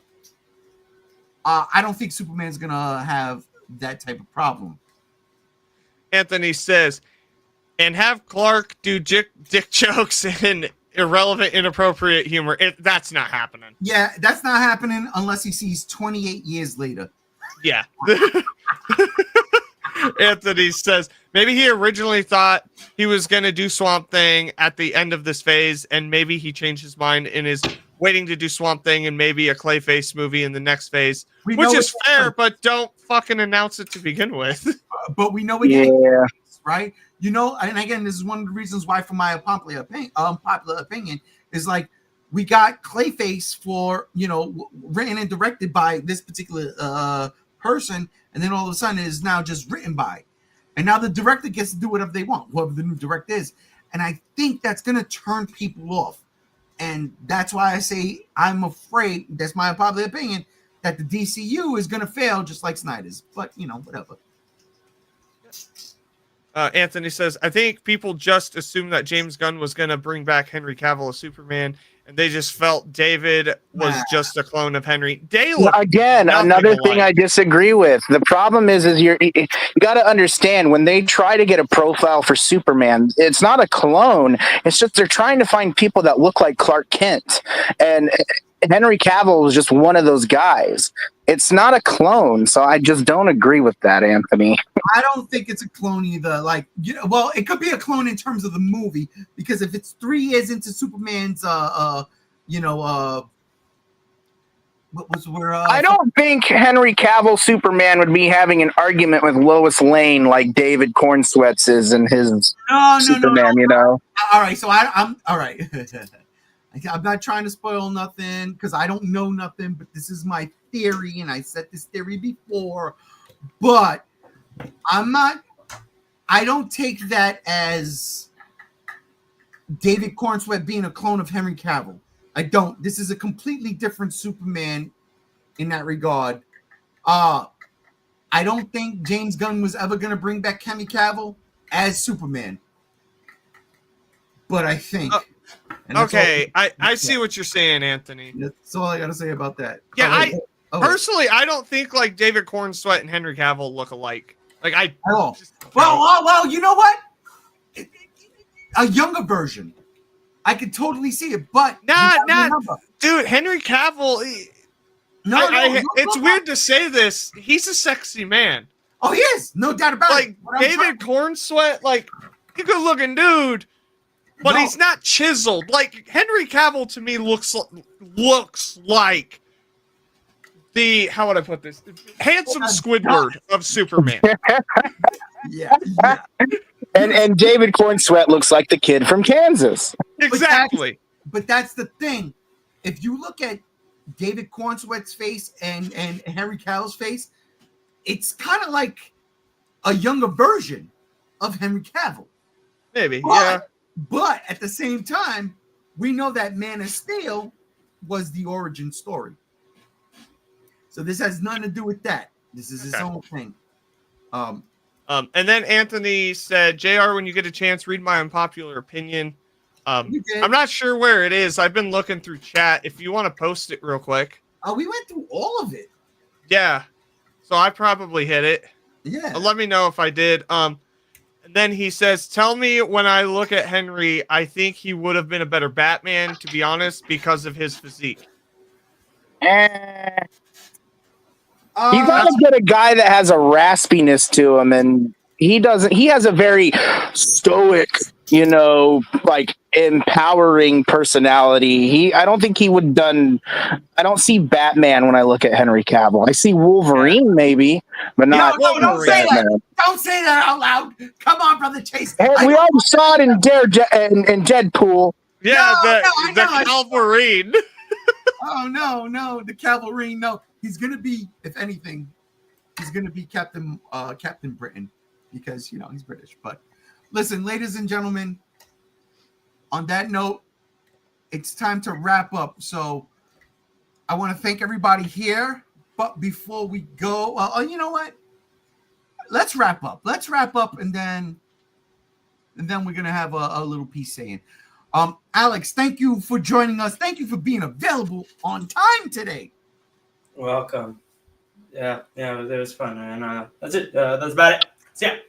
We totally appreciate you, brother. Brother Chase, Sleeping Chase Rex. I'm sorry for waking you up, but I love you, bro. Thank you. I love you guys too. It was a blast as always. Thanks for having me. And last but not least, JR, it's been such a minute, and I know there's been so much happening. JR's here. Hi. Hi. I am so happy you're here, bro. But go ahead, man. Say it, please.